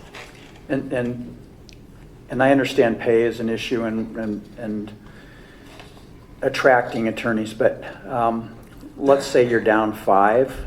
Let's say your allocation were to be, perfect world, increased by 2 or whatever. So now you're down 7. But you can't recruit the 5. What would you? How would we turn around the recruitment? Is it just a pay issue? Well, our biggest competitor is Sacramento County. We really, that's where the law schools, the closest law schools are down in Sacramento. Sure. So if you take a prosecutor graduating from law school down in Sacramento or the Bay Area, they're going to look at DA offices there, and the pay in those are substantially more than what we make up here in comparison to Sacramento. So we compete with them. We also compete with the civil firms as well that traditionally pay more than a DA's office. So, right, you could give us 10 attorneys, but if we can't staff them, that's not going to help. Just like we could build 1,000 capacity jail, but if we still have 22 attorneys trying to fill that jail, it's not going to work. The first thing is we have to address the ability to recruit and retain here in Shasta County, which is going to come down to a certain extent, is going to be pay, so that we can be competitive with Sacramento County and people that we directly compete with. But on the flip side of that is we also need to have positions to support those attorneys, paralegal positions, secretary positions, because that can go a long way when you don't have the attorney positions, to take work off of them and help support them through the process, given the immense amount of data, electronic, just talking like we talked about last time about the crushing amount of work that comes with adding body cameras to all of our police, to the Reading Police Department officers and soon to be the sheriff's deputies as well. It increases our workload a lot, and we want to have people who stay in the DA's office and have the time and the resources to adequately review all of that information, get it to the defense, so everybody involved in the system has a fair process, and one that is done in relatively short amount of time. And right now it's taking a lot of time.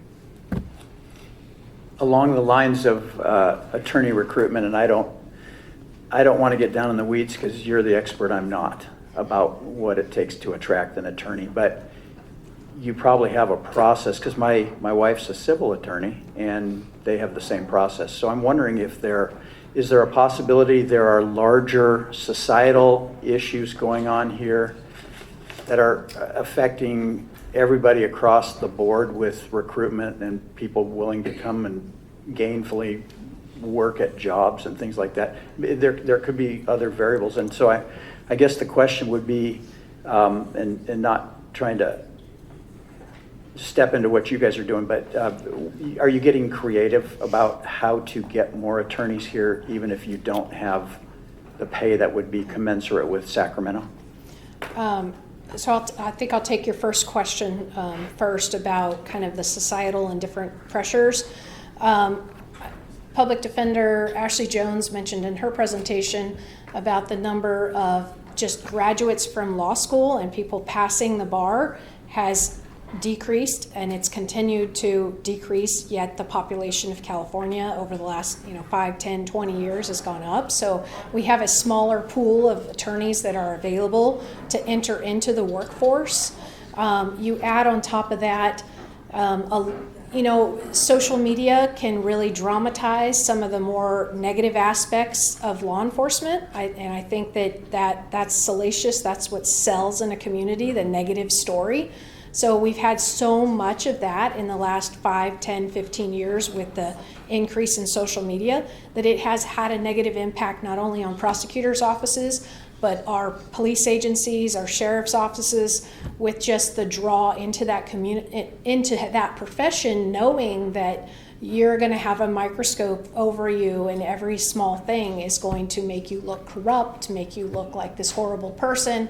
When you think about the fact that across the nation we've got, thousands and thousands of people who are prosecuted throughout a year, but we hear about, the handful of cases that might have been not a great arrest or bad prosecution, and those are the ones that are salacious and everyone hears about, and it can really have a negative impact. And from what I hear from my colleagues, a lot of them who are involved in the universities, they have a lot of universities in their communities, that the students that are coming out of there really talk about how being a prosecutor is not pushed or sold in law enforcement, in universities and law schools like it used to. It's actually kind of the opposite. There's a lot of negative talk about being a prosecutor or entering into law enforcement that can have also a detrimental effect coming out. Because we used to get hundreds of applications, now we get one about every 30 days, and we're lucky if that person calls us back when we try to set up an interview for them. So it's been difficult to do that. So second part of your question with being creative, we've really used social media to try to get the word out. We've done videos, we do static posts, we boost posts, we publicize. We've tried all the different private, Monster and companies like that. We've tried putting stuff on LinkedIn. We've just, we've really gone out and picked all the different areas that people traditionally look for jobs from to try those. And our personnel department does a great job in tracking what people say they heard about the job announcement to us, and those avenues are not bringing in people, unfortunately, though we're going to continue to be as proactive as we can. We've also go down to law schools, to their career fair days. We've done those both virtually and in person. Yeah, I was going to say, in law enforcement, we started showing up to graduations from academies and trying to recruit, because same dynamic in the law enforcement circle. People don't want to be police anymore. Yeah. So, yes. Thank you, Supervisor Long. Supervisor Plummer. Yes, 2 quick questions. One on the recruiting. When we did have, I think in your chart you showed 60 applicants in 30 days. A couple of years ago that was happening. Can you tell us a little bit more about those applicants, where they were coming from geographically? Were they straight out of law school, and which law schools roughly? I know I'm not asking for specific, but just to get a sense of kind of when there were applicants coming through at a higher rate, where they were coming from. So we get applicants from all over the area. We don't it's very few that we get who were maybe born and raised in Shasta County.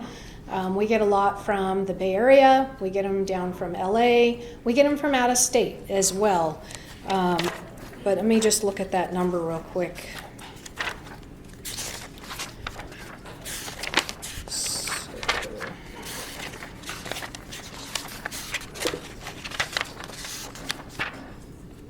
So in 2016, we had an average of 20 applicants per 30 days of recruitment. That was the last highest time frame, was 2016, so 9 years ago.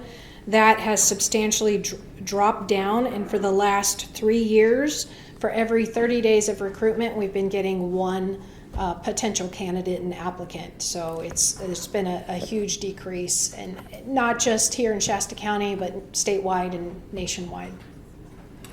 And then a separate topic, I think last time you mentioned that we had about 42 jury trials out of 6,500 some cases. Is that a typical ratio? I know that's a really small ratio, under 1% of actual filings turn into jury trials. Is that typical that you've seen kind of across the state and other counties, or is that elevated? Or no, that's a typical amount to have 1% approximately, or less than 1% of the amount of cases that are filed or arrests in the county that actually end up in trial. Vast majority of cases are going to have some type of a plea or diversion or some other type of resolution to them. Okay, thank you. Supervisor Kellstrom. All right, shifting gears here a little bit. Court-ordered restitution. Who's in charge of that? So there's a lot of different pockets on restitution. We don't collect that ourselves, but I do have in my office a claims department that help victims make sure that they submit their restitution claims. Our attorneys in court make sure they try to get that restitution ordered, but it's not going to be payable directly to my office. Okay, because I had somebody reach out to me, and this person was has been waiting 14 years, and the person claimed that they weren't getting phone calls back from your office, that they couldn't get through to anybody. Who would they specifically in your office try to get hold of if they're concerning this? Absolutely. Do you have a position there? Or? I do. She's back there raising her hand. Okay. Angie Mellis, she is our program manager for our Crime Victim Assistance Unit, and if you have very specific questions, I'm sure she could come up and answer Mellis, them. M-E-L, how do you spell? M-E-L-L-I-S. Okay. Good. All right.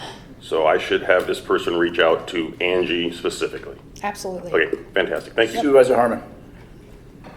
I know law enforcement. Sorry.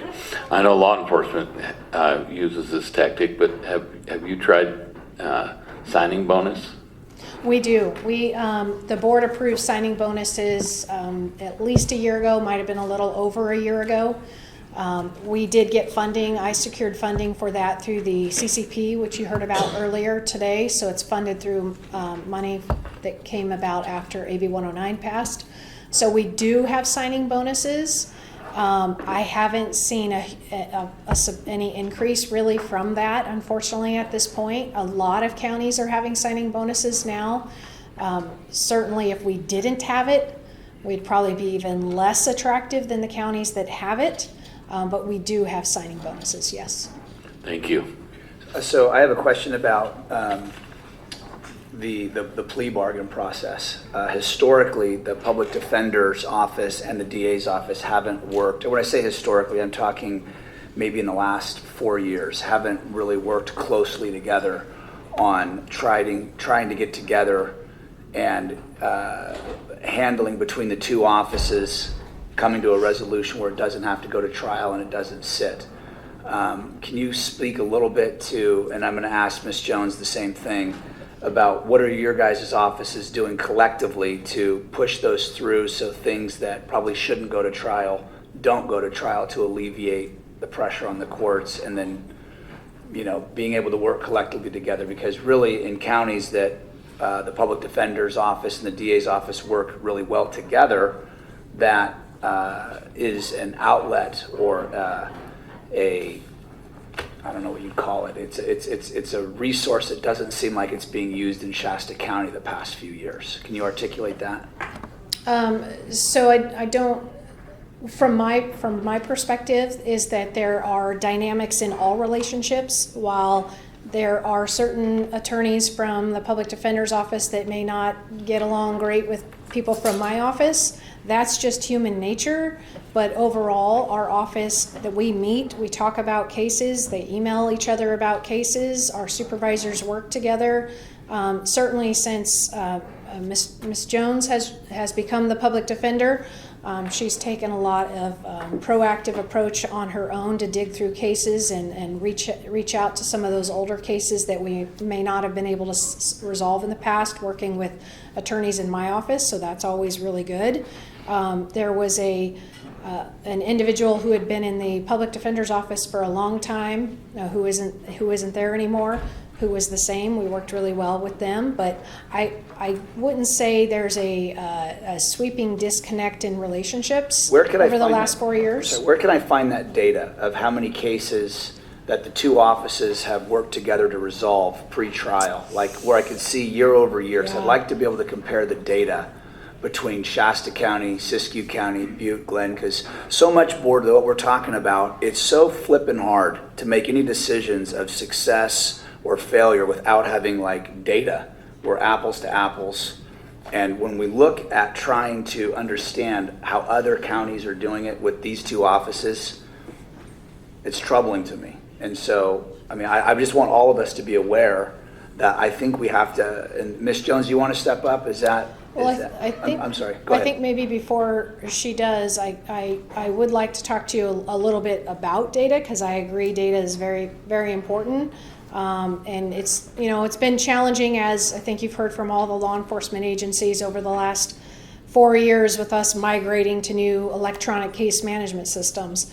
But we're at the point now where, at least my office, we have a really good case management system. I believe public defender might be looking to move to that. I'll let Ms. Jones speak about that, which could help our connectivity between the two offices.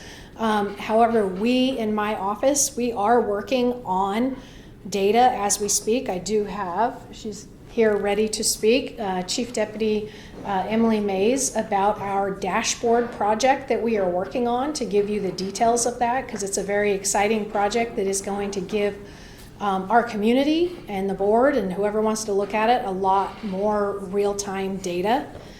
So you can learn about that project. I'll give it to Ms. Mays. So yeah, so as you're coming up, the thing that's troubling is we've heard about this CRM system, about it's been a problem since 2019. And I get it, this isn't the private sector, but if I did something for 6 months, my business is under. And we're talking about how unsafe the community is, and we're talking about the system that's like 6 or 7 years old and it's been a problem. And so you're going to give us data. I don't know how to refute it. So if Ms. Fowler Bradley or Sheriff Johnson, who's taken it on the chin, and he said he's the one that got the latest CRM, whether it's Premier One or whatever. I'm just trying to understand, like, again, how we get go ahead, I'm sorry, I'm getting frustrated. Go ahead. And just so you know, our case management system isn't the same one that law enforcement has. We like our case management system. It works very well for our needs. One limitation is that it requires the attorneys to enter the information in timely and correctly. We obviously can check it against the court system. But one thing that we have been working on for about a year is a data dashboard.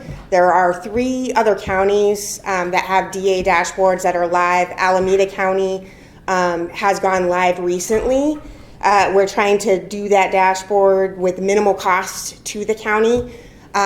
So we have solicited help from the San Francisco DA's office, who has the same case management system as us. We also have a license through Microsoft for Power BI through the county, so we didn't have to pay extra for that.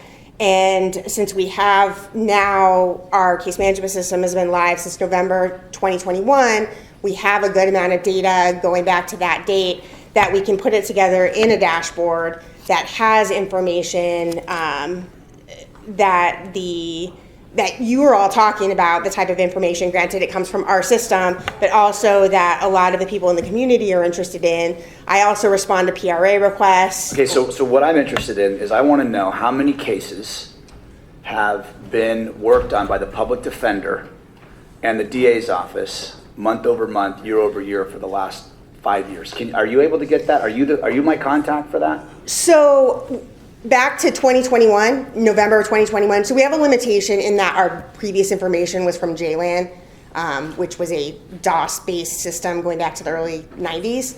But since November 2021, we can get information about cases that were represented by the Public Defender's Office and our office, and that settled before trial. So that type of information, we can get cases that settled at the plea dispo stage, which is at the preliminary hearing stage. So I can pull that type of information. That type of information is also something that would be displayed in the dashboard we're talking about. Going forward. Going forward. But Well, not from retroactive. November 2021. So Okay. we want to have it based on when we started entering the information. The JLAN system had different notations. Like you can't even tell what a plea was based on an event in the JLAN system because of how aged it was. Whereas we have now been able to specify events, specify dispos, types of dismissals, whether it was a case that timed out, it was a case that we dismissed because we didn't have the evidence, it was a case that was dismissed because there was a plea in another case. All of those types of things that we were never able to get, we are able to get now. And so currently the Shasta County IT department is working on the scripts that we got from the San Francisco DA's office. And they said that would take about 3 to 4 months. And then we will have that information for inside the DA's office, our IT folks to load that up into Power BI. And we're hopeful by the beginning of next year to have that launched on an internet site so people can search various amounts of information, misdemeanors, felonies, types of crimes, when they were filed. And since we get a lot of referrals from law enforcement, even though we don't have the specific every citation, since a lot of infractions go directly to the Don't all your court. referrals come from law enforcement? No, we have internal cases. Okay. So I mean, I guess our law enforcement Give me a percentage. that come from law enforcement versus internal? Sure. Oh, I would say 95% comes from external. Okay. So yeah, because when you said that, I Yeah. thought, well, Well, we have our Bureau of Investigations, and they do internal investigations like welfare fraud cases, IHSS cases, consumer, that sort of thing. yeah. Yeah. So we are excited that, and we think that this will be really helpful in not only displaying the information for the community, but also setting measurable goals. And some of the goals that we've discussed that we will be able to set once we're able to see that information laid out. So put a time on that. Like, what are we talking? So we can be excited. So we're hoping January 2026. We're hoping January 2026. So we need the IT department to take the scripts from San Francisco and essentially apply them to our system because they label things differently than we do. So if it doesn't happen, is it IT's fault? No, because Okay. well, they said 3 to 4 months. It took San Francisco 3 to 4 years. We're don't get trying me to wrong, do like, this. I'm not trying yeah. to question. I'm just trying to like get like solid answers Yeah. because we've met. We're doing this, and it's like I would like to walk away with like, all right, by this date, we should have that. Yeah, Or- I am very. If we can get the information in 3 to 4 months, there's no reason why we wouldn't have something launched by January 2026, and hopefully earlier. This has been my little pet project ever since I went to a data conference last year that I'm super excited about. I'm a data person. But there's been a problem since 2019. Well, that's not the problem we've been having. That's law enforcement has been having a problem with their system. We had JLAN, we switched to a new case management system. We haven't had a problem with our case management system. We had a problem with the interface with law enforcement. Since then, thanks to Chief Barner and Sheriff Johnson, we're now, the DA's office is involved at the IPS meeting, so when they go to the new system, we're already involved. They've invited us to help look for a new system for them so that we have an interface at any time that they go live, so we don't have that same backup system that happened. But the question that I asked that brought you up was I was asking how many cases has the office of the district attorney resolved with the public defender before trial? That's what originally brought you up. So you said this problem didn't arise. So I think she said that she could get that data for you now if you clarify the request, but that in terms of a public dashboard, we're looking at probably January of 2020. Yeah, I don't care about the public dashboard. I mean, not that I don't care, but I just want to understand. So Ashley, can you come out and tell me how many, because you've been in there a long time. You've worked under 2 other public defenders, quit because of the mismanagement, and then you've come back. Now you're running the show. Tell me, like, how many in the past have been worked out together, and then how many, like, what should be the expectation of how many of these should be dismissed before it goes to a trial? I mean, I think almost every case that doesn't go to trial has been worked out between the 2 sides. So I can tell you that the attorneys from my office are focused at... So are you able to provide me those numbers of how many have been resolved with the public defender and the DA before trial? I could give you some... I will tell you that to my knowledge, that data has not been tracked. I'm not aware if Mr. Bateman kept stats outside of our case management system. I can pull how many cases we had. I can speak with my attorneys to determine how many of those cases went to trial, and I could provide that to you in a follow-up email. But I don't Since have you've been that the public today. defender, how many cases have been resolved before trial? I don't have those figures. Ballpark it. Hundreds.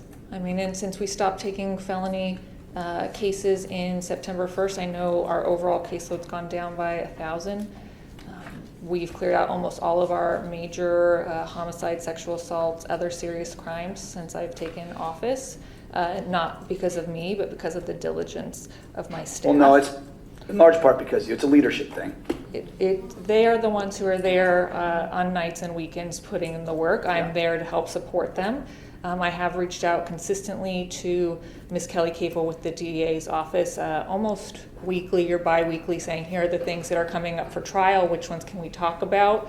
I know our misdemeanor people have set weekly meetings with the misdemeanor deputies at the DA's office to discuss settlements of their cases. So one of the issues for my office is that with the large turnover that we had last year, we lost a lot of experience, and that I really want to provide the support and supervision for our team so that they can identify those cases that should settle, or identify issues that they may have missed. And I want to make sure that when a case does get to a courtroom, nothing falls apart, on our end because we missed something that we should have caught at an earlier stage. And that has happened, and that is on me as the department head to ensure it doesn't happen again, and we're working on that. And but people are coming back that had left, much like yourself. I mean, you're getting attorneys coming back to the public defenders. I've got one, and I've tried to take a few more, and they are very happy where they are now.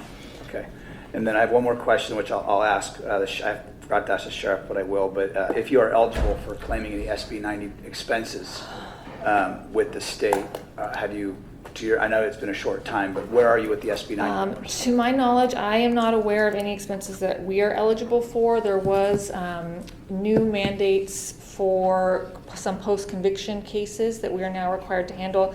We did receive a large grant specifically for that purpose, which we have restructured our assignment to make sure that we're maximizing those funds.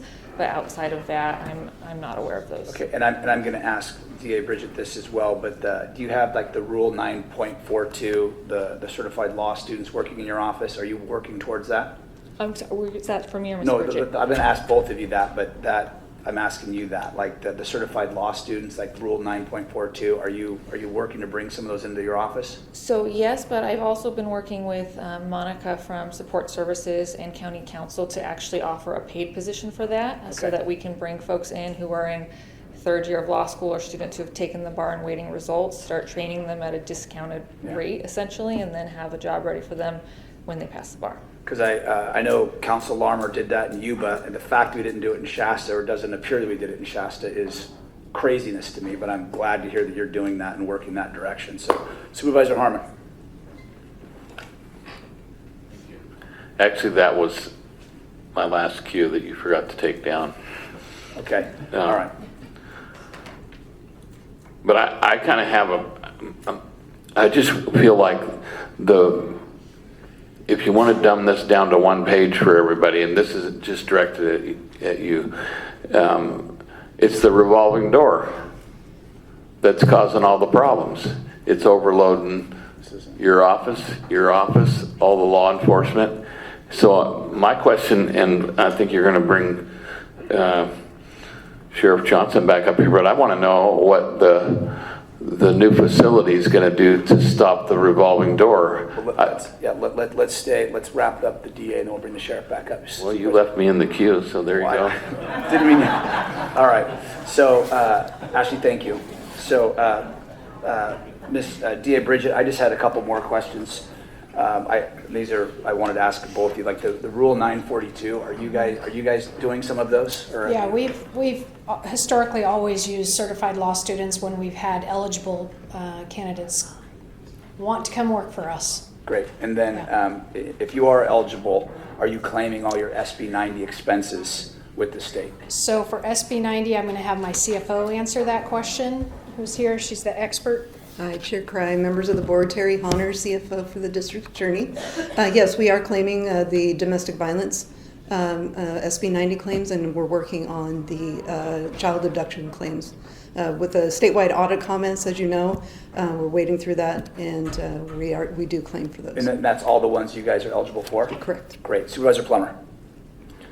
I wanted to go quickly back to the data dashboard project, which I am excited about, and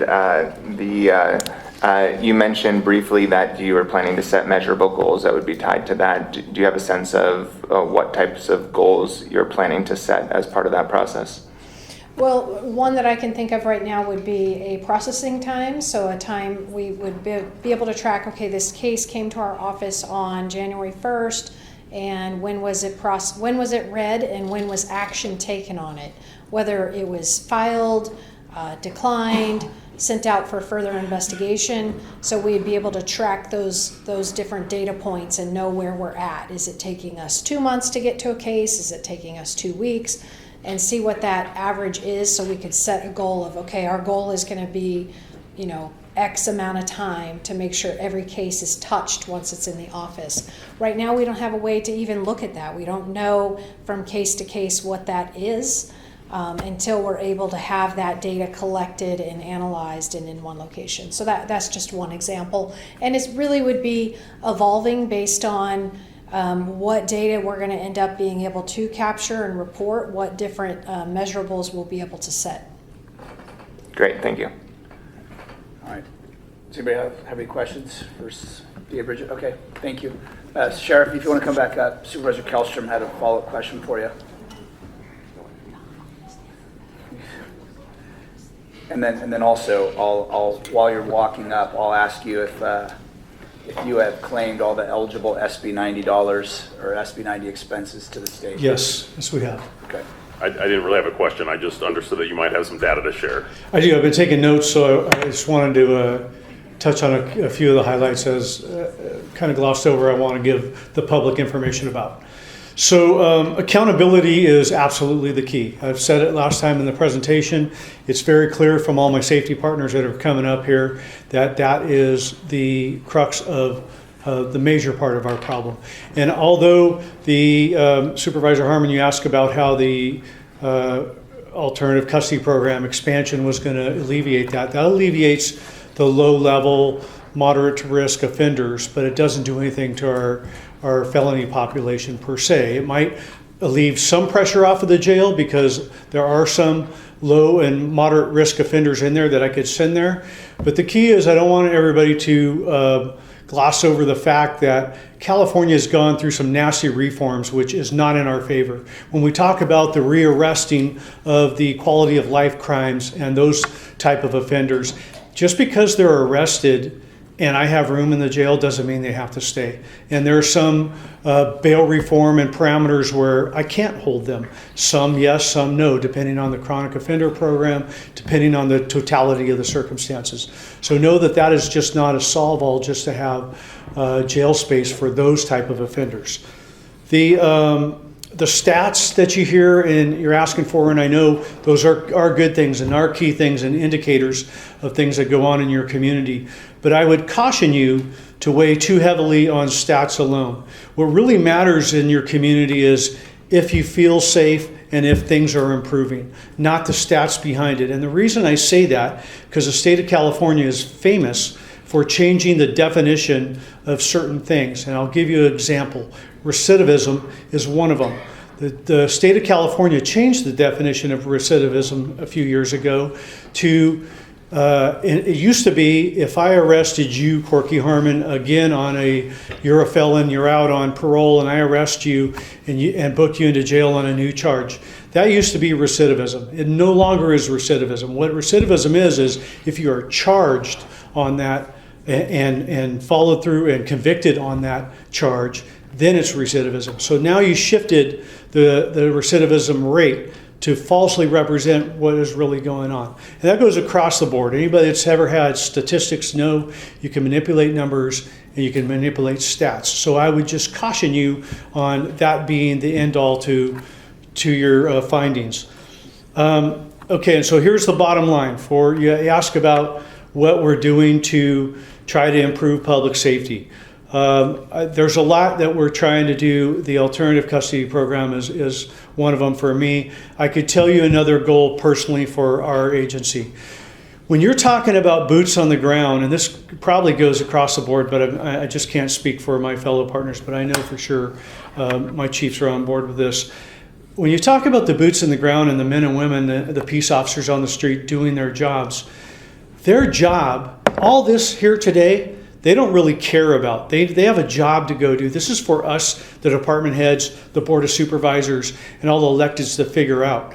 Their job is to go catch bad guys, protect the community, do their job, arrest and book and make cases and book them into the jail. I tell our deputies, my goal, my personal goal for my agency is to make more arrests next year than we did this year, and especially to send more felons to prison that we arrest, rather than them being booked into my jail and get a 2 or 3 year sentence, which sometimes is statutorily unavoidable. But I don't want them reaching plea deals to do that. The ones that need to go to jail and that do not want to comply and do not want to go with the programs need to go to prison. And if we do that, it makes our community safer. The other ones that we talk about, programs and diversions, that's fine. I'm all for that. But you have to attack it from both sides. It cannot be just attacking the low-level offenders. It has to be attacking the felonies. Supervisor Plummer, you mentioned about the felony filings that we had. I heard that came up. That's why I wrote that note. That is a problem. It's a problem for us, and that's not just the district attorney's problem or the court's problem. It's my problem. It's Brian's problem. It's Colin's problem. It's all of our problems. We need to figure that out too, but we have to, the point is, we have to go from both angles. And I can guarantee you that the Shasta County Sheriff's Office is not going to let off on the gas. We're going to continue and increase doing our job, being aggressive, being proactive, going after marijuana grows, going after interdiction of drugs, going after the violent felonies that happen in our community. I know that's not the best case scenario to hear on a broken system, but that's the reality of what we're going to do. So I just didn't want to walk away without you guys knowing and the public knowing that just because we're having problems doesn't mean that the cops on the street are going to let up. Supervisor Kelsey.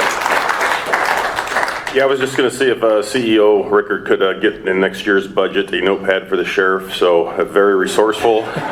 He's writing on his hands, which we'll see what we can do there. That's how we used to have to do it. Kind of MacGyver there. Yeah, the recidivism rate is that's pretty interesting. So all of a sudden, oh yeah, we look much better because we don't count it the way we used to. I think there's a saying out there that say figures don't lie, but liars figure. So, anyways, thank you very much, Sheriff. Appreciate it. Sheriff, Supervisor Plummer, did you have a question for Sheriff? I had a couple, but I had. All right. Well, what I would like to do is, I mean, and I'm not sure if anybody else has any specific questions. Not questions, but a suggestion. Yeah, well, for where we go forward. Well, yeah, one thing I would like to do, and again, this, I just appreciate everybody, but I would like to hear from each one, like literally 2 minutes, like what is one thing that can be done by your agency or another in the next 6 months that will contribute to moving this county forward? Like one, and Sheriff may say something completely unrelated to the Sheriff's Office. It may be about probation, but he sees this as, I mean, I would like the public to have 1 2-minute soundbite from each agency to say, this is the one thing in the next 6 months that if this was done, because I know, Sheriff, we didn't talk about it, but you're seeking, $50 million a year for 5 years at $250 million. You're working with Senator Dawley, Hadwick. You're working that up. I know the stuff you're doing. And also, since you're up there, why is it that your agency, for the first time maybe ever, is attracting lateral officers from not just jurisdictions in Shasta County, but other surrounding counties where people are taking pay cuts to come work for you? Why is that? How are you doing it? Is it your looks? Help me out. Yeah, it definitely ain't that. Well, that's, Chair, you're asking me to give away the secret sauce in front of all these people that steal from me all the time. Yeah. But your agency pays the least.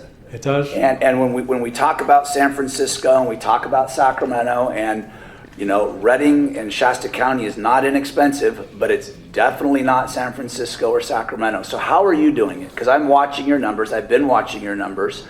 I talk to support services. So give it away so we can poach from Glen, Tehama, Butte, Siskiyou, and everybody else. I guess I've been fortunate in a lot of aspects with that, and it wasn't always that way. Changing culture is one, which has to happen in the organization. People have to like where they're coming to work and who they're working with.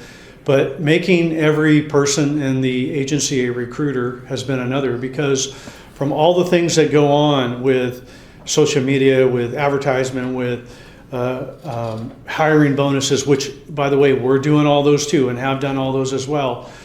The main recruiting tool, when it's all said and done, comes down to word of mouth. It comes down to your people in your organization talking to other people and recruiting them into your organization because they tell them it's a good place to be. And to answer your other question about what can you do, so I have the rehabilitation campus going, but I'll say the other thing is that I'm trying to do is work on ways to, just what I told you on the felony aspect, to get people sentenced and sent to prison instead of making plea bargains. And in that process, I'm learning a lot because I'm more the simple guy that's like, you know what, we got him on 5 felonies, send him to prison.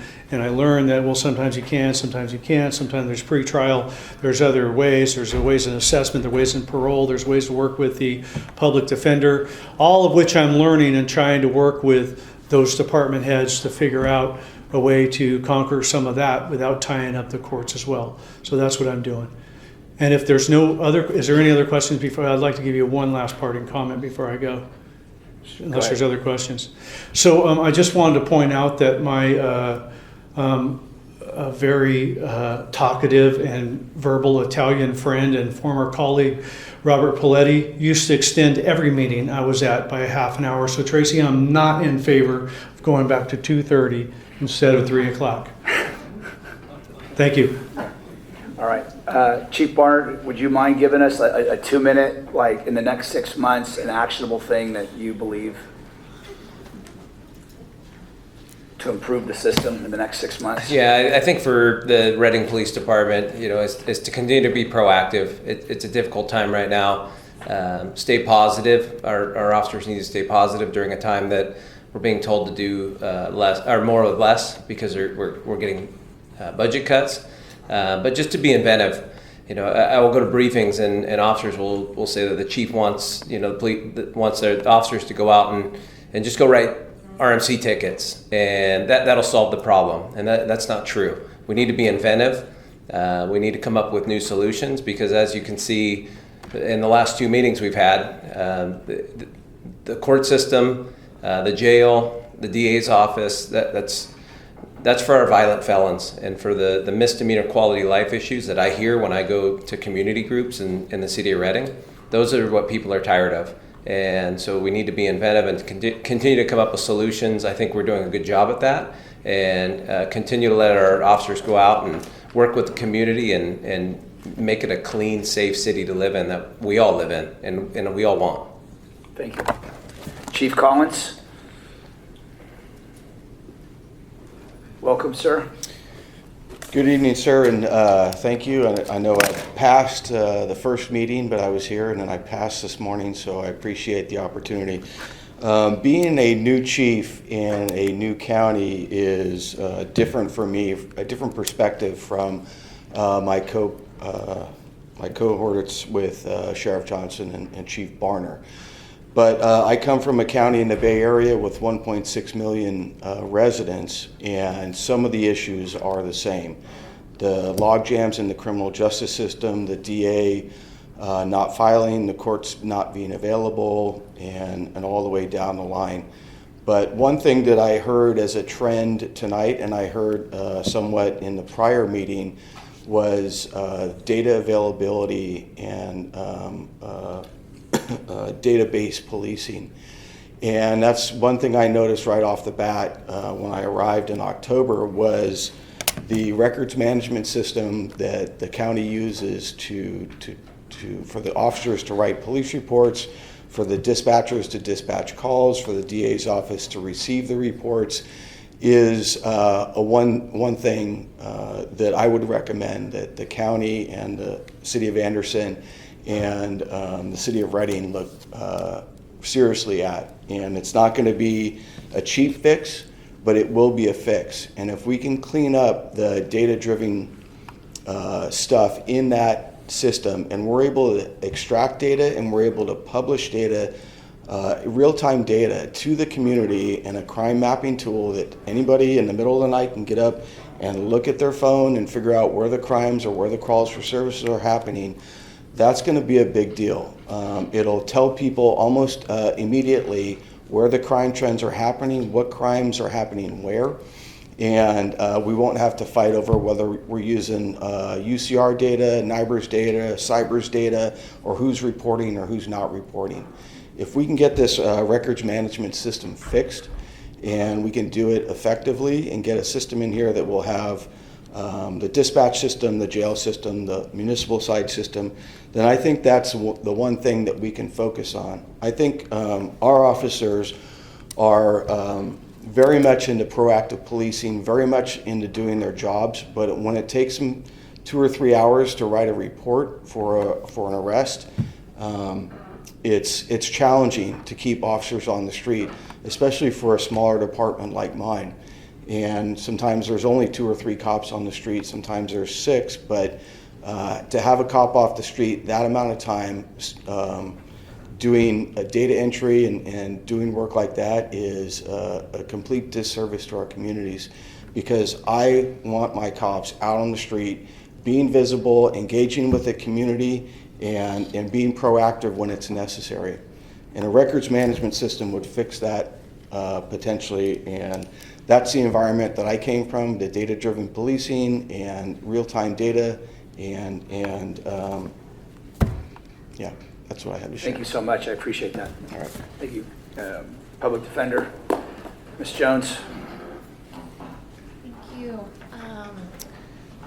One thing that would be great for my department to help be more efficient would be to get a case management system that is capable of communicating with the DA's office, and hopefully that their system can communicate with law enforcement agencies. Right now we spend a tremendous amount of time and resources just trying to exchange the information we need to do our job. That's what my support staff primarily does, and they're not able to do the legal secretary duties that they should be doing.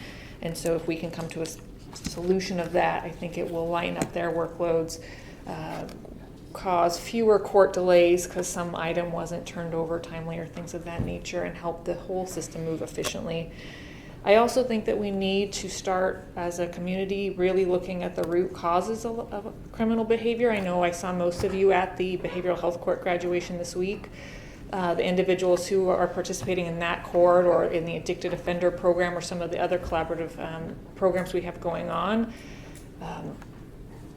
were people who were very much frequent flyers, who are now productive citizens contributing to this community and helping to get other people to exit the justice system. So we're not going to be able to prosecute our way out of homelessness. We're not going to be able to prosecute our way out of mental illness and substance abuse or addiction. But if we can start addressing those needs, then we can hopefully reduce crime and make our community a safer place.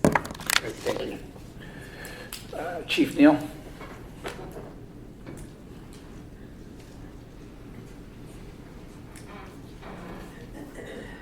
Sure. So a couple of things that we're going to be working on, and we have been working on. First and foremost, the CCP conversation, collection of data, and looking at some trends. So that'll be on the top of my list. Our next community correction partnership meeting is on June 18th, so that item will be agendized, and I'll work individually with different executive members to brainstorm some ideas on that. One of the things that Chief Barner and I have been talking about is getting the frequent flyer list back up and going, because when our office has that list, we can target and just cross-check to see who's on supervision or what's going on. So that's something that we'll do. The other item that I want to share that I didn't mention earlier and it didn't come up is our department was awarded the Proposition 47 grant, the round 4, and there's 2 items on the board agenda tomorrow.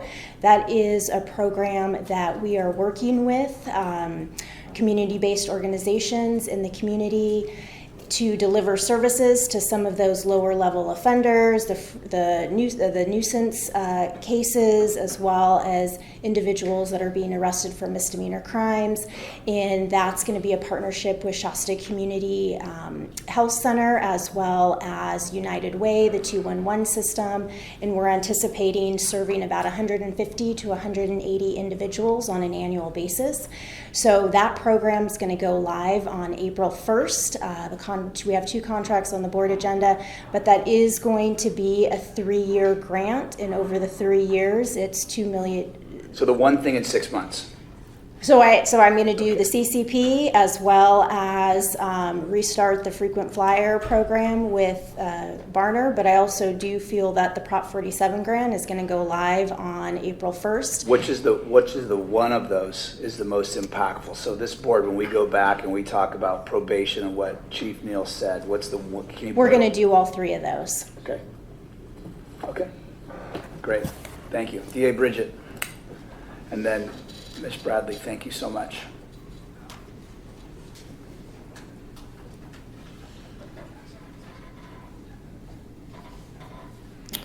I think my answer is a little bit different because the way I see it, our attorneys are already working nights, they're working weekends, they're working their vacations, so they're working really, really, really hard. So we can't squeeze blood out of a turnip. I mean, they're working as hard as they possibly can. So they're obviously going to continue to do that, but I'm going to, over the next 6 months, continue to fight for the additional resources that I believe we need to have to prevent the inevitable of not being able to sustain the amount of workload that is produced in this community. Along those lines, I'm going to continue to support the people in my office. For example, we are rolling out our peer support and wellness for our team just next week. So that is going to be a good thing that's coming up soon.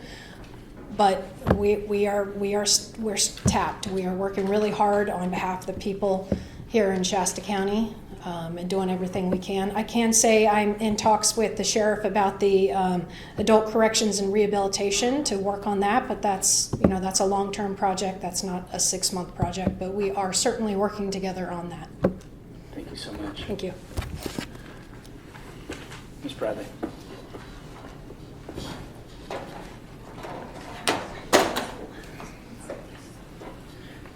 And I did have some thoughts on what you handed, but I don't know.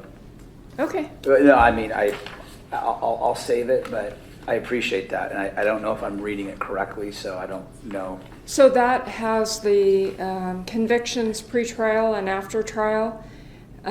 Shasta, that's all 58 all 58 superior counties. courts, and we're on the bottom of that first page. And if you read across, you can see the numbers on how many cases were resolved by plea. It has all the information that you were asking for. Yeah, it looks really low, if I'm reading it right. But I think is that 23, 24 that I gave you? 23, 24, yes. Yeah. Okay. Okay, well, as far as my thoughts on all this, the court's on the receiving end. And so what we really need is the same thing that we've been trying to do, and that is efficiency. We have to make every single court appearance count. The fewer court appearances it takes to resolve a case, the better off we are, the more cases we can process. But all of our justice partners need help because they cannot come to court and be prepared and be ready to resolve cases if they have too many cases and not enough attorneys to do it. So we need them to be able to have sufficient staff to do their jobs, and if they do and they're more efficient when they come to court, then things will be better. Whether that can happen in 6 months, I think that may be a little overly optimistic, but we would all like to see that happen. We've been working on it for a long time. Well, that's what I was going to say. Like that, what you just said wouldn't be something that would be new or proprietary to the next 6 months. This is something that those agencies theoretically should be doing like historically forever, correct? They should have sufficient staff in order to deal with their workload. I think that is the problem here. And it all takes money to do that. And I understand that. But in order for us to be efficient, we have to make every single one of those court appearances count. That's the only way we can process the number that we have because it's overwhelming. Got it. Supervisor Long. And then I can't tell you how much I appreciate everybody that's been here. We will go to public comment. Supervisor Long has a quick comment, and then we'll go to public comment. We are going to take 2 minutes a speaker. For those that presented, if you can stick around, great. If not, I mean, we can't compel you or ask you, but a lot of community. I think we have, how many speakers we have, Ms. Blankenship?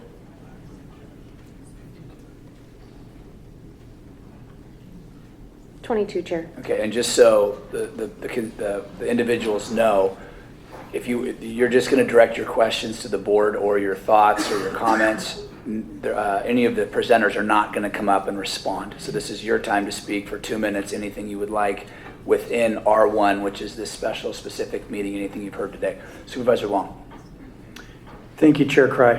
One of the things I was going to suggest and just plant a seed here is I like to, other than just fact find, I like to look for solutions and how are we going to move the needle forward to create additional safety in our community. And it's kind of funny because you and I had not talked and you came up with the goals in the 6 months. What I was going to plant the seed with our board is that now that I am on CCP, I could be a liaison and we could task CCP, JJCC with coming back to the board with recommendations from our subject matter experts that all sit in there and have been working tirelessly, and we can start to agendize and work on solutions, and we could report back from that committee based on the recommendations from our group, and maybe we could put a 6-month timeline on that to come back with ideas and thoughts, because this is a really difficult forum to come up with that level of in-depth, and I appreciate each speaker and the comments they have made as to what they would do to improve public safety, but this is a very important topic and it's very complex, and if we were able to kick this to the CCP for the adults and the JJCC for the juveniles, we might be able to, given the brain trust that's in there, come back within 6 months, 12 months periods with really meaningful thoughts and ideas. Just planning that among the board, and that's something I'll be interested in. Thank you. Stephanie, if you, again, I just take this last opportunity while everybody is here. Thank you for all the presenters that came. Truly, I think this is a process that we need to visit as often as possible and bring the public into that so we can actually get some clarity. Ms. Blankenship, if you want to call up our first speaker. Thank you, Chair. Just so everyone is aware, if you're not familiar with it, we do have a sign over here to my left asking for those who are in queue to please get in line so we can get through this efficiently. First speaker in queue, we have Don Duckett, followed by Felicia Ring, followed by Gina Correz Nava, followed by Kelly Morrison.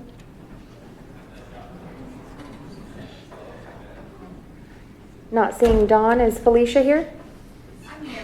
Okay, come on up.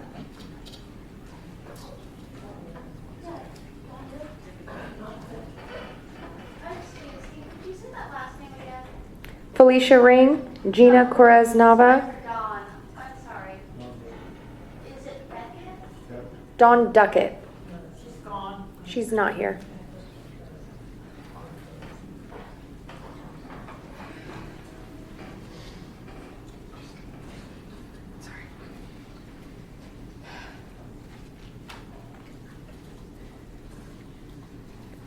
Felicia, come on up.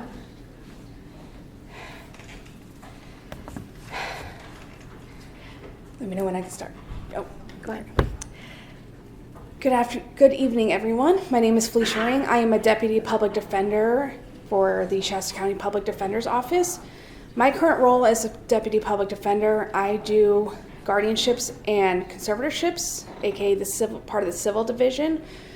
It is a unique caseload that most people don't know that the public defender's office does. I have well over 100 cases between the two, and I do it on my own. I have no one to split it with. I have a secretary I work with in putting my next court dates for my calendar and helping make copies and serving documents. But he also works on other people's cases doing the same thing because we do not have enough support for each department to have their own secretary. These secretaries make just above minimum wage, yet they work hard to make sure calendars or files are up to date. With lack of support staff, justice is delayed and sometimes denied. And contrary to popular belief, I do not make over $100,000 a year. We do twice the amount of work with half the staff compared to other counties, public defenders, and DA offices. I can be in court most of the day and also work long nights and weekends. I love what I do, helping the indigent in my community to get the justice they deserve. On a personal note, a little bit about me. My husband and I came to the Northern County area from Orange County almost 2 years ago. We currently rent a place. We have only one car between us, still live paycheck to paycheck, and at this time and in the foreseeable future, I am the breadwinner. However, at the end of July this year, we will be welcoming our first child, a little boy who we already love so deeply. Even with my salary, we cannot afford to buy a home or a second car, which would make it safer for when we have our child in case of an emergency. With an attorney's salary, I should be able to afford to make sure that my child grows up in a stable home with everything he needs. Thank you for your time. Thank you, Gina Perez-Nava, followed by Kelly Morrison, followed by Dawn Beckett.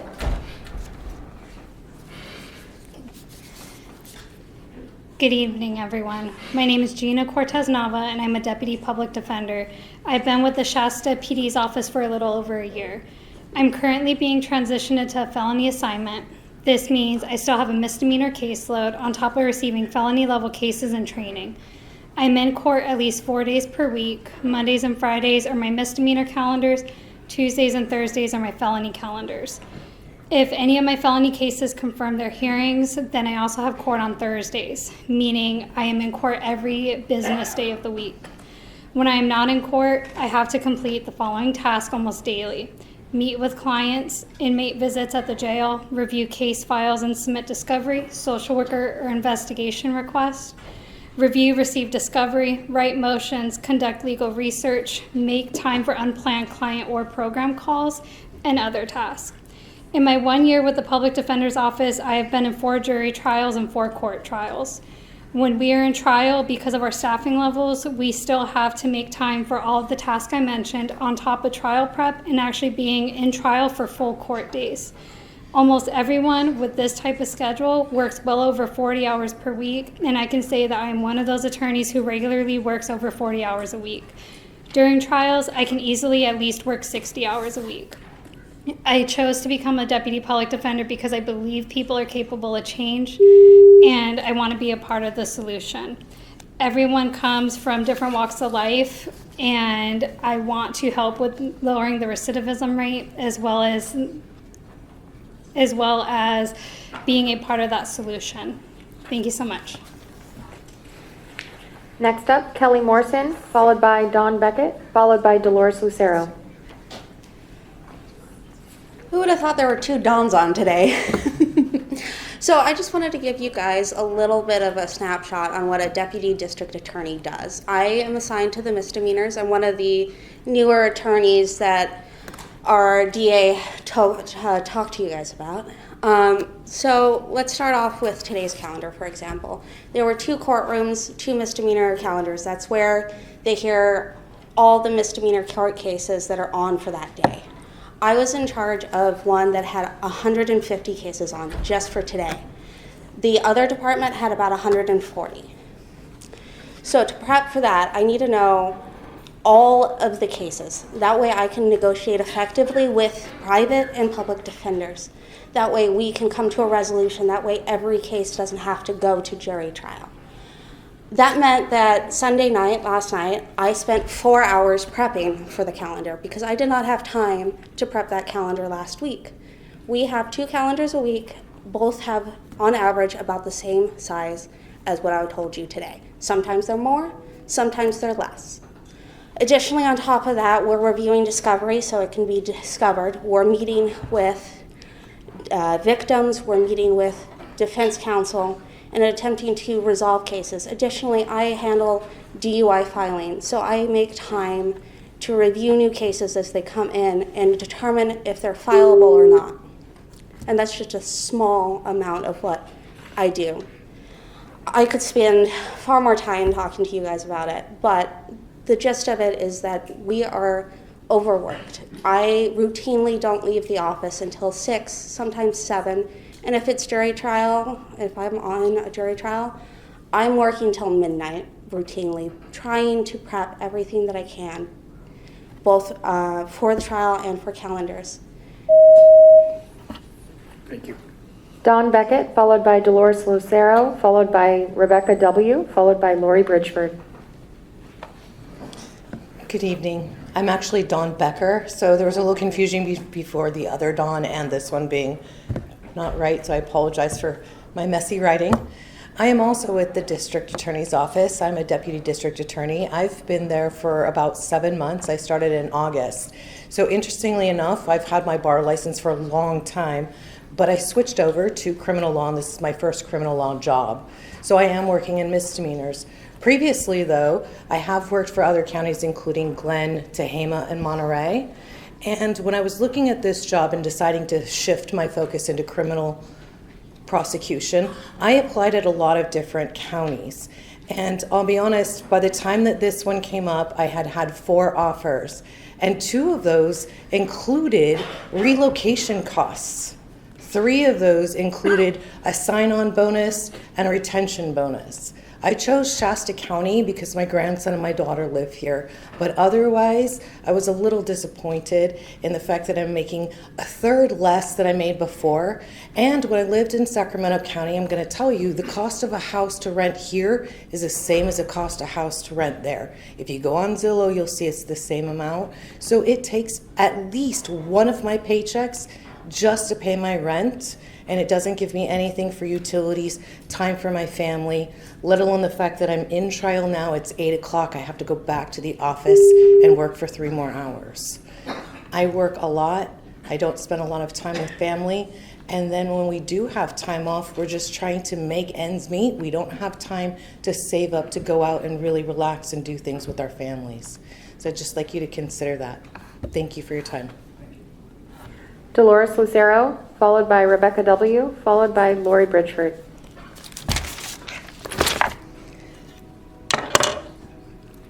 The most important item that we have here today. We only get 2 minutes to be involved with our agencies here.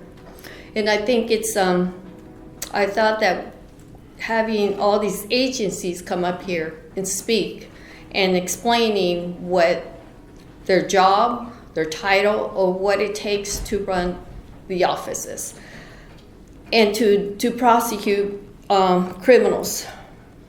I thought I was already in court trial here, the way this meeting has been conducted by the chair.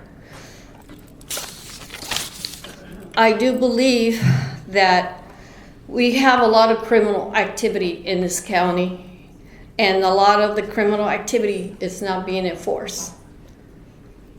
But it's unfortunately the only way we can enforce the laws is by making everybody equally, to make sure they're accountable to any laws they break. And that's including the chair, who is committing conflict of interest with all multiple schools. You make over, $3 million a year from all the schools, while you having a hard time giving the agency money to able to maintain their position and able to do their job. And yet then you have them come up here and asking for you to make sure that you allow them to have part of that money to be able to function, to be able to make criminals accountable. But instead you take advantage of them by using your position. The only reason you're asking for that information because you want to go after Mike Johnson and Stephanie Bridget. That's all. It's a mousetrap. Thank you. Rebecca W., followed by Lori Bridgeford, followed by Christian Garnier.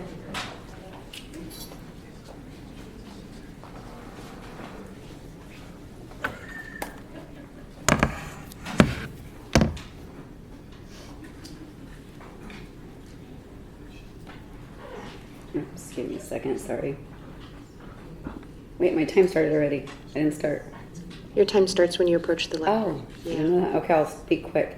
First of all, I do want to say in regards to what some of the comments have been, in 2019 I did apply for paralegal jobs and they were at minimum wage or just above. My kids made more in and out, and so I went into property management. That's aside from what I've spoken at various meetings, usually spontaneous and without preparation, speaking as fast as I can. However, this time I wrote my speech because it's very personal, so please bear with me as I try my best to keep my composure. I want to share my experience and put a face to the statistics that everyone has been discussing here and presenting on. First, I want to say thank you to the Board of Supervisors for addressing this very serious topic of public safety that obviously covers a wide range of issues and has been a long-standing complaint in this community. I'm here to speak on just one of the many issues that plague our county, domestic violence. I can't nor do I want to cover all that I've experienced. So I'm just going to address the specific two charges that were pending against my alleged abuser. Just keep in mind the words alleged and allegedly during my speech to further protect myself since he was never convicted, hence why I'm speaking out. One was a misdemeanor charge for violating the first restraining order. Another was felony sexual assault. Both of these charges were dropped. Not only were they dropped, the victim, myself, was not even notified of these decisions. The only way I found out was when I called to report the most recent at the time, and will proudly say last incident of physical abuse that I endured. I asked the DA about the other pending charges, and that is how and when I was notified that they had been dropped. When I asked why, I was told probably due to insufficient evidence. It goes further into I did have evidence, security camera footage, etc. I was pawned off and nobody could give me real answers. Then I applied for the Victim Assistance Program to finally escape, and I was completely denied any and all help that I so desperately needed. I felt the sheriffs did their jobs, but the DA did not. My voice has already been stolen Lori by my Bridgeford. abuser, and now I feel it was stolen again by the very justice system that was supposed to protect me. Thank you. I am proud to say I left my abuser, but on my own. No help from the DA. Lori Bridgeford, or followed by Victims Christian Assistance Unit. Garnier, followed by Richard Gallardo. Thank you again. Thank you.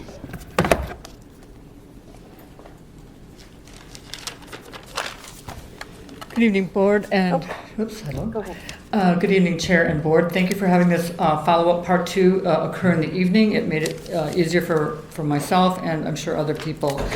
I agree from the last meeting that there needs to be a little bit more of county and city municipal collaboration when and if that's possible. I publicly want to thank Sheriff Michael Johnson and the great news I'm hearing about the drug bust and dealing with the cartels and all the rest. For a future suggestion, I know the budgets are coming up in the middle of June, I believe, that I hope our county can be ahead of some of the other counties regarding being this transparent. I've never been to a meeting quite like this, and I'm very grateful. It sounds like this has more been about criminal focus with public safety, but I just want to include, if possible, the crimes against humanity too that may or may not be on the books right now in Sacramento or whatever, but public health is a big issue. We've got everything, and I've mentioned it many times, but it is a public safety issue when we are breathing in everything every second, and the vaccines, the smart meters, the GMOs, all of it. One last note I think I can mention is about a year ago, and this is kind of we the people, we have got to take more control of our own defense, protection, and we just can't rely on 911 and the cops to be there at any moment. So about 1 year ago, we had an individual in our community that cyberbullying, and he was pepper sprayed. So I'm not suggesting people buy pepper spray or tasers or those other non-lethal things, but I'm just advocating that we, excuse me, I didn't even mention your name, so here he is interrupting me. Anyway, so we have to take matters into our own affair as much as possible. Thank you. Thank you. Christian Garnier, followed by Rich Gallardo, followed by Steve Kahn, followed by Justin Bond. Every one of the department heads presenting tonight is phenomenal, absolutely phenomenal. This county is blessed to have great people working for it. California budget is projected to have about a $30 billion deficit next year. We're talking about close to 100 million cuts in trial court operations. We're talking about 10 million state cuts in Department of Justice law enforcement, and we're talking about 90 million to the Department of Corrections and Rehabilitation. And in fact, we can expect Dodge to come in and cut even more, freezing cops programs, justice assistance grants that will significantly hinder crime prevention and reentry programs, leaving our communities dangerously at risk. You know, the drug courts, the community mental health programs, the community diversion programs are some of the most investigated and thoroughly researched strategies out there to prevent or lower crime rate. And that's what we've got to go with. Sheriff Johnson's proposal is phenomenal. I just want to, we're only talking about, I don't know, $4 or $5 million. But I've seen this board throw $4 to $5 million down the toilet. Now, it's not going to help a lot of the people here that are asking for funds, but you need to stop throwing our money down the toilet. And I applaud County Council Lamar for trying to do that, but we're looking at hundreds of thousands of dollars in QAnon circus trials that are clogging the courts, costing taxpayers money. This stuff's got to stop. Rich Gallardo, followed by Steve Kahn, followed by Justin Bond, followed by Benjamin Nguyen. It's pretty easy why all the crime is happening. The culture rot, nobody's held accountable anymore, and we live in a criminal state that treats, that coddles the criminals and makes the victims the new criminals. It's not rocket science. I feel sorry for all of our public safety who have to deal with this. Yes, they're overworked, and that's unfortunate. But there is one agency in this county that likes to misallocate department resources. That would be the district attorney's office. She's on record in a county investigation for misallocating resources in 2022 to her private campaign. And there's a subsequent fraud investigation related to that, which I have yet to get. Waiting to see what happens there. Lance Pasarich. Write this down. Lance Pasarich. He's been in county jail pre-conviction 5.5 years. Longest serving inmate. Now, he was arrested for 12 felonies, rape, multiple victims. Very serious stuff. This morning I checked. 9 of 12 of those have been dismissed. 2 mistrials. I'm in communication, by the way, with one of Lance's relatives. 2 mistrials in 5.5 years. They're doing jury selection now for the 3rd trial. Again, 9 dismissed. The average time in prison for a conviction of rape is 5 to 8 years. He's been there 5.5 years, pre-conviction. Why is the DA spending 5.5 years, and I don't know how much personnel and time for Lance? Lance Pasovich. Pasalich. P-A-S-A-L-I-C-H. Thank you for. So maybe he did commit but let's look into that reallocation of sources. Thank you. Steve Kahn, followed by Justin Bond, followed by Benjamin Nguyen, followed by Jenny. Good evening. Well, I'm glad you had these 2 meetings, but it seems to me that what we ended up knowing is that actually a lot of it is your decisions are going to be able to affect a lot of this. A lot of it came right back to the board's decisions, mainly to have enough pay to cover the public defender's office and the district attorney's office so that they can do the proper job and get things run through the court system. And then the other thing is to support the sheriff in his alternative custody program, because if we intervene early, they don't, hopefully, many will not reach the higher level of having to be incarcerated and committing serious crimes. When it comes to plea bargaining, I've been around here for a while, and I'll tell you what, where the district attorney got the most heat was when she, or he, at that time I think it was always a he, pled down a case, and that individual, being a domestic abuser or a rapist, reoffended, they definitely will hear about it. So if you're urging to have plea bargains made, be careful what you wish for. Support for the DA and the public defenders and the assets they need. Clearly a new computer is needed. When that system was put in, I knew professionals that were familiar with the system and said it was a piece of junk the day it was installed. This was known.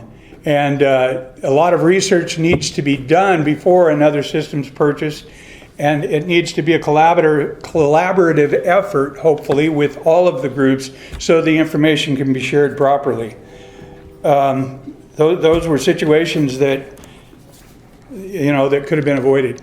Rehabilitation and that whole thing, it can end up saving a great deal of assets. So we really need to focus on that situation. Thank you. Thank you. Justin Bond, followed by Benjamin Nguyen, followed by Jenny, followed by Marjorie Bongartz. Mr. Chair, Board, I don't envy you guys, but I definitely appreciate all of the first responders and all of the people that work for our county to protect our community. When I was over protecting our community in Iraq, I came back wounded, shot through both knees, and I made it my mission to protect our men and women. I ended up taking on first responders with that, and later on, we started doing Veterans Court, and we had a zero recidivism rate, recidivism rate, after 42 of them that we started out with. We can help save this county a lot of money. We can help lower the jails, the beds in the jail. We can help lower all of the work that goes into this. For instance, if one family comes in and the veteran's at 100% disability rating, all of a sudden he loses all of that, or she loses all of that money, and now the family has to go into other subsidies and go on Medicaid or whatever else. And it was 75 warriors. We want to present something called Warrior Court. I left you guys some books. If 75 warriors, veterans, first responders, peace officers go through, and all of a sudden the county doesn't have to pay the $54,000 a year, it lowers down. The county would save $3.3 million with just 1 year. And if you count it in the recidivism rate, it would add up more. So I definitely want to talk to you guys a lot more about this. We have a plan that would work, that has been working in other counties. We've been doing it in 5 other counties. That's not a complete plan, but now we have it packaged. We have a team in blue. They're ready to go to work. We're ready to help our men and women and save the county some money. Appreciate it. Hey, Justin. Hey, Justin. Is that connected at all with our Heroes Dream? Yes, sir. April 5th? Yes, sir. It is one of ours. Yeah, we have our dinner coming up, and I appreciate, I know 4 of you have already gotten tickets, and you can go onto the Our Heroes Dreams website. Right. I just was curious if there was a connection between the two organizations. It is. All right, thank you. Appreciate it. Benjamin Nguyen, followed by Jenny, followed by Marjorie Bongartz, followed by Michelle. Good evening, Board. Tonight's meeting is being presented as a search for answers. But those answers had already been given to the Board back in May of 2024, and again in the last Justice meeting we just had. The District Attorney laid out in detail the challenges facing our justice system. The problem wasn't a lack of information, it was a lack of will to act on it. We were told about the incompatible systems. We were told about manual data entry, about stagnating wages, staff retention, and thousands of cases dumped into an office already running on fumes. So why are we here again? Why is the chair of the board pretending to seek solutions he already has in front of him? This meeting wasn't scheduled as a continuation in good faith. It was set as a vehicle for the chair to stage political theater, something to be filmed, shared, and spun for public consumption. Not to inform, but to influence. Not to solve, but to sway perception. Look at our chair's treatment of virtually every professional who spoke tonight, looking for some sort of soundbite, anything to confirm the bias he entered office with. I think the only positive thing you said tonight was about the sheriff's department, and even that was to try and figure out how to make other departments happy with insufficient pay. Meanwhile, every person from these offices during public comment was essentially begging you for help. This shouldn't be treated as politics. It's a plea. To the public, pay attention. Don't just listen to what your elected officials have to say. Watch what they do. Look at the timing, the staging, the rhetoric, their media outlets. Ask yourself, is this about solutions or is it about shifting blame? Because what's being manufactured here isn't accountability. It's perception. Thank you. Jenny, followed by Marjorie Baumgartz, followed by Michelle, followed by Judy Salter. I originally had a different speech planned. However, the chair said he didn't want a fluffy meeting where we all sing Kumbaya, so I'm going to ask the hard questions instead and strive for accountability, just as you asked for. The first note that I made was low-level crimes mostly were according to mental health disorders and mainly homelessness. And just like somebody else already stated up here, homelessness is not going to be prosecuted out. It's going to continue to happen over and over again. So, and just as Supervisor Harmon mentioned, the bottleneck is at the revolving door. So the multitude of things has happened here. This is an economic crisis. This is a mental illness problem. This is a disability. This is addiction. This is a humanitarian crisis. But in no way should this be considered a crime or a reason for finger pointing towards the DA or the sheriff. Not all of us can afford a $750,000 house, and more of us are closer to homelessness than we care to admit. Perhaps instead of looking for accountability and finger pointing towards Stephanie Bridget or Sheriff Johnson, the county needs to do its part to fund rehabilitation for the homeless citizens, as they are not just wild animals on the streets that we capture like a dog catcher. They're citizens, and they can even be potential taxpayers someday if they are properly rehabilitated. So why do we just have our law enforcement out here? Why are the heads of HSSA not here? Why are we not asking questions of Aaron Watts and Christy Coleman? Why are we not asking for accountability for missing money, for the lack of results like you are to these departments? These citizens need help. I was expecting someone to ask about murders, rape, carjackings, real crime, not homelessness, which apparently is the #1 crime here. You want to point fingers, remember you have 3 more pointing at you when you point fingers out. Illegal camping is the failing of county services, not our sheriff, not our police, not our DA. How about we send them actual crime and we stop pointing fingers? Marjorie Baumgartz, followed by Michelle, followed by Judy Salter, followed by Thomas H. Good evening. Thank you for having me here today to be able to speak. First, I'd like to point out, thank you very much. You had some really good points, last speaker. ACE, we are the highest in the state, and the state is the highest in the nation. Trauma causes trauma. Adverse childhood effects is what ACE stands for.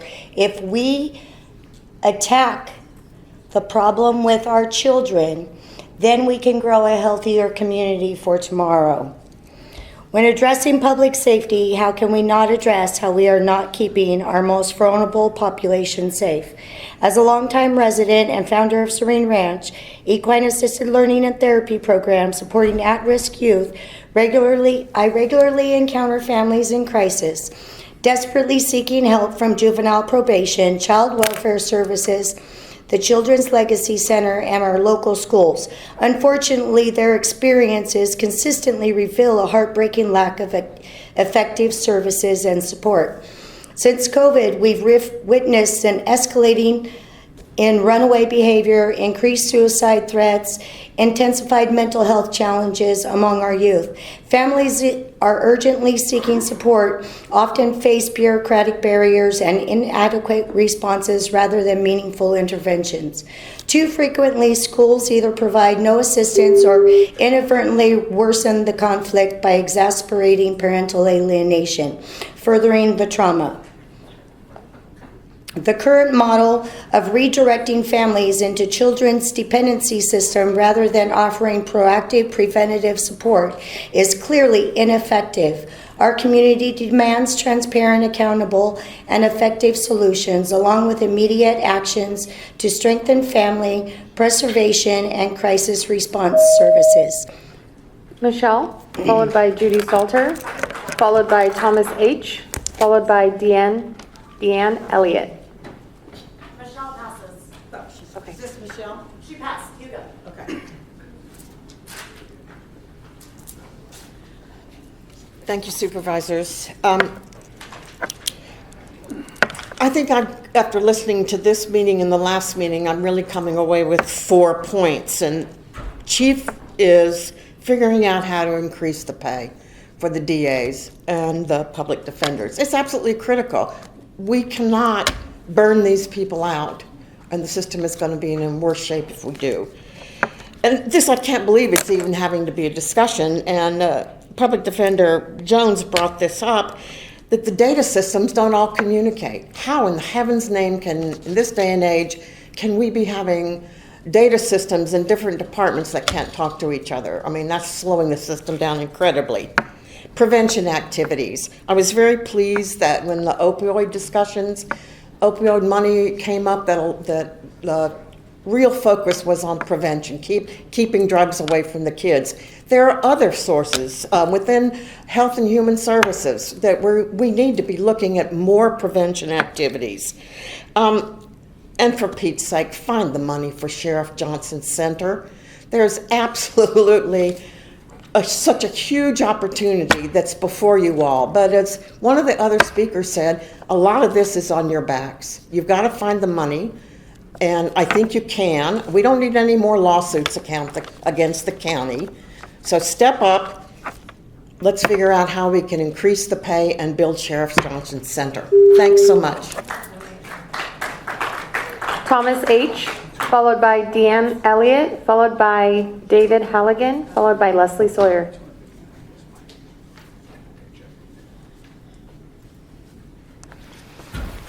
Good evening. Thanks. I don't know if this is working right. It is. Go ahead. You sure you turn up sometimes over there. But anyway, tonight I've learned a little bit. Crime's going down. And again, how do you describe crime? Well, I was in a head-on collision and ended up in the hospital. And the policeman said, yeah, she tried to kill you. I didn't know who she was. I don't know if it was her. But anyway, I went to court and I felt like the criminal. She was charged with a misdemeanor. And I was looking at some type of maybe manslaughter or attempted murder. But the misdemeanor, and it's been coming up on 3 years now. And she complains about it, even having to show up to fight a misdemeanor.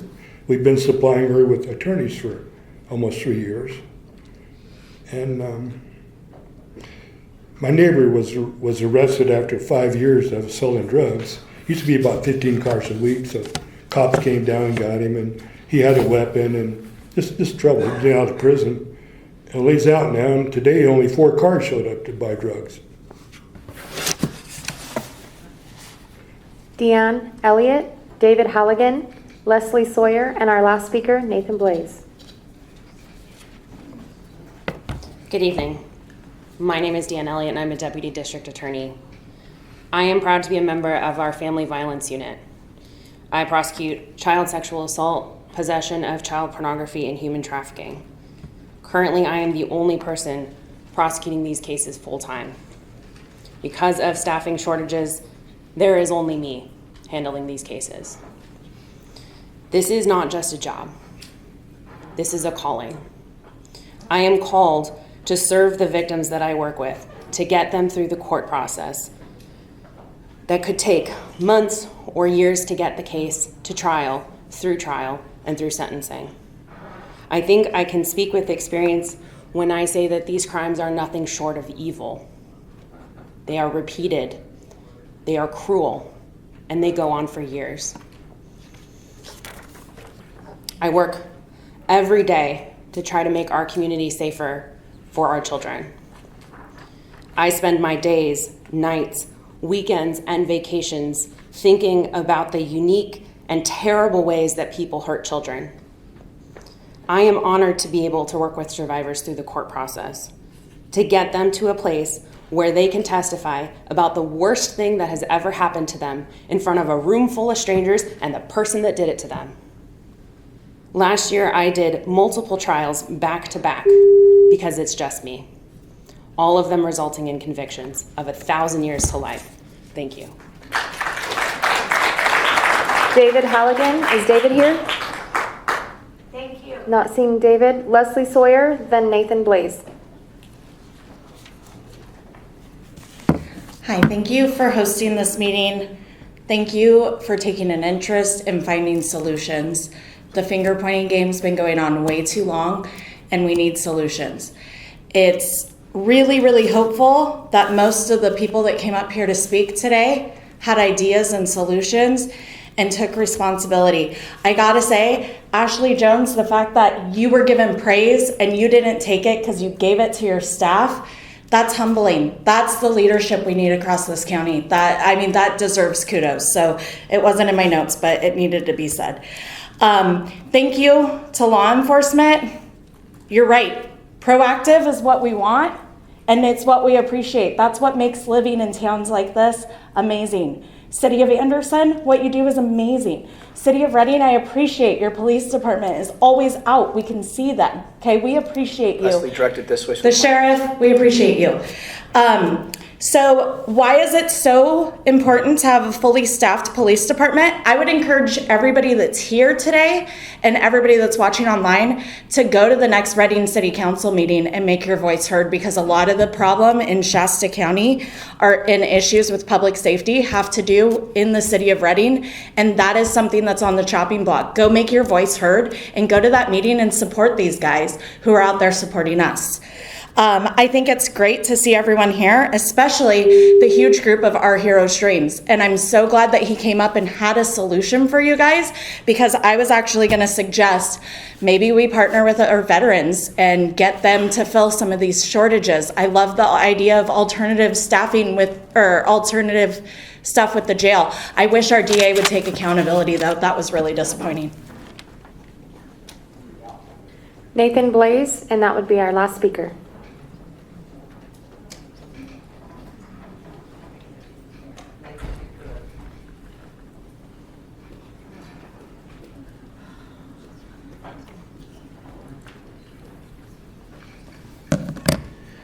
Okay, so I don't understand what it is with this board acting like they know more than the professionals they're supposed to be working with. These people have degrees in their fields. Stephanie Bridget knows more about law than all of you elected, I don't want to say nobodies, but in this field, nobodies. That's just the truth. You know, except for Alan Long, he's the only one up here that understands what these people do and what they go through. So I don't understand, Kevin, while you're acting like this is the judicial branch and you're the judge, you're not. You're not supposed to be the one telling these people how to do their jobs or bring them up here like you did with Kathy Darling Allen and all these other government employees that know more than you about something.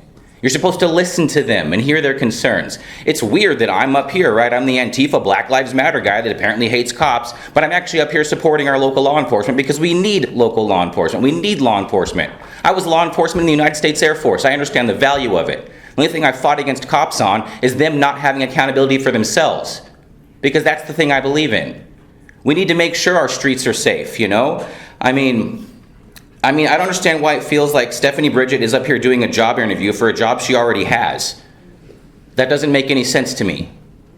It shouldn't make any sense. That's not the point of this. This whole thing is a waste of time. This entire meeting, the amount of money spent on this meeting could have probably been enough money to get us another cop. That's how ridiculous this is. They are understaffed. There are problems out there that we need more law enforcement to do, but we're here wasting time again because of this ridiculous grudge against Stephanie Bridget that has no teeth in it. You guys have just hated her since Patrick Jones, and you're still latching onto this. She's also a Republican. I don't understand this. Why is it like this? Give our community what they need so that it can function. It shouldn't be that difficult, and it's not a place to grandstand. Kevin. Thank you. Stephanie, are there any other speakers? No, Chair, that's it. All right. CEO Rickert, anything? Nothing here, Mr. Chairman.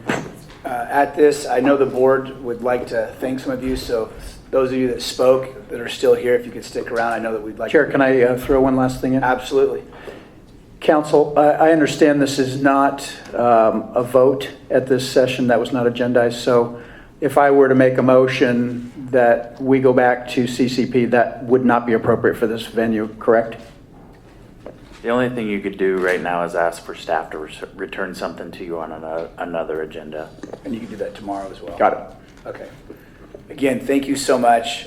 Be very careful as you go home tonight. With that, this meeting is adjourned.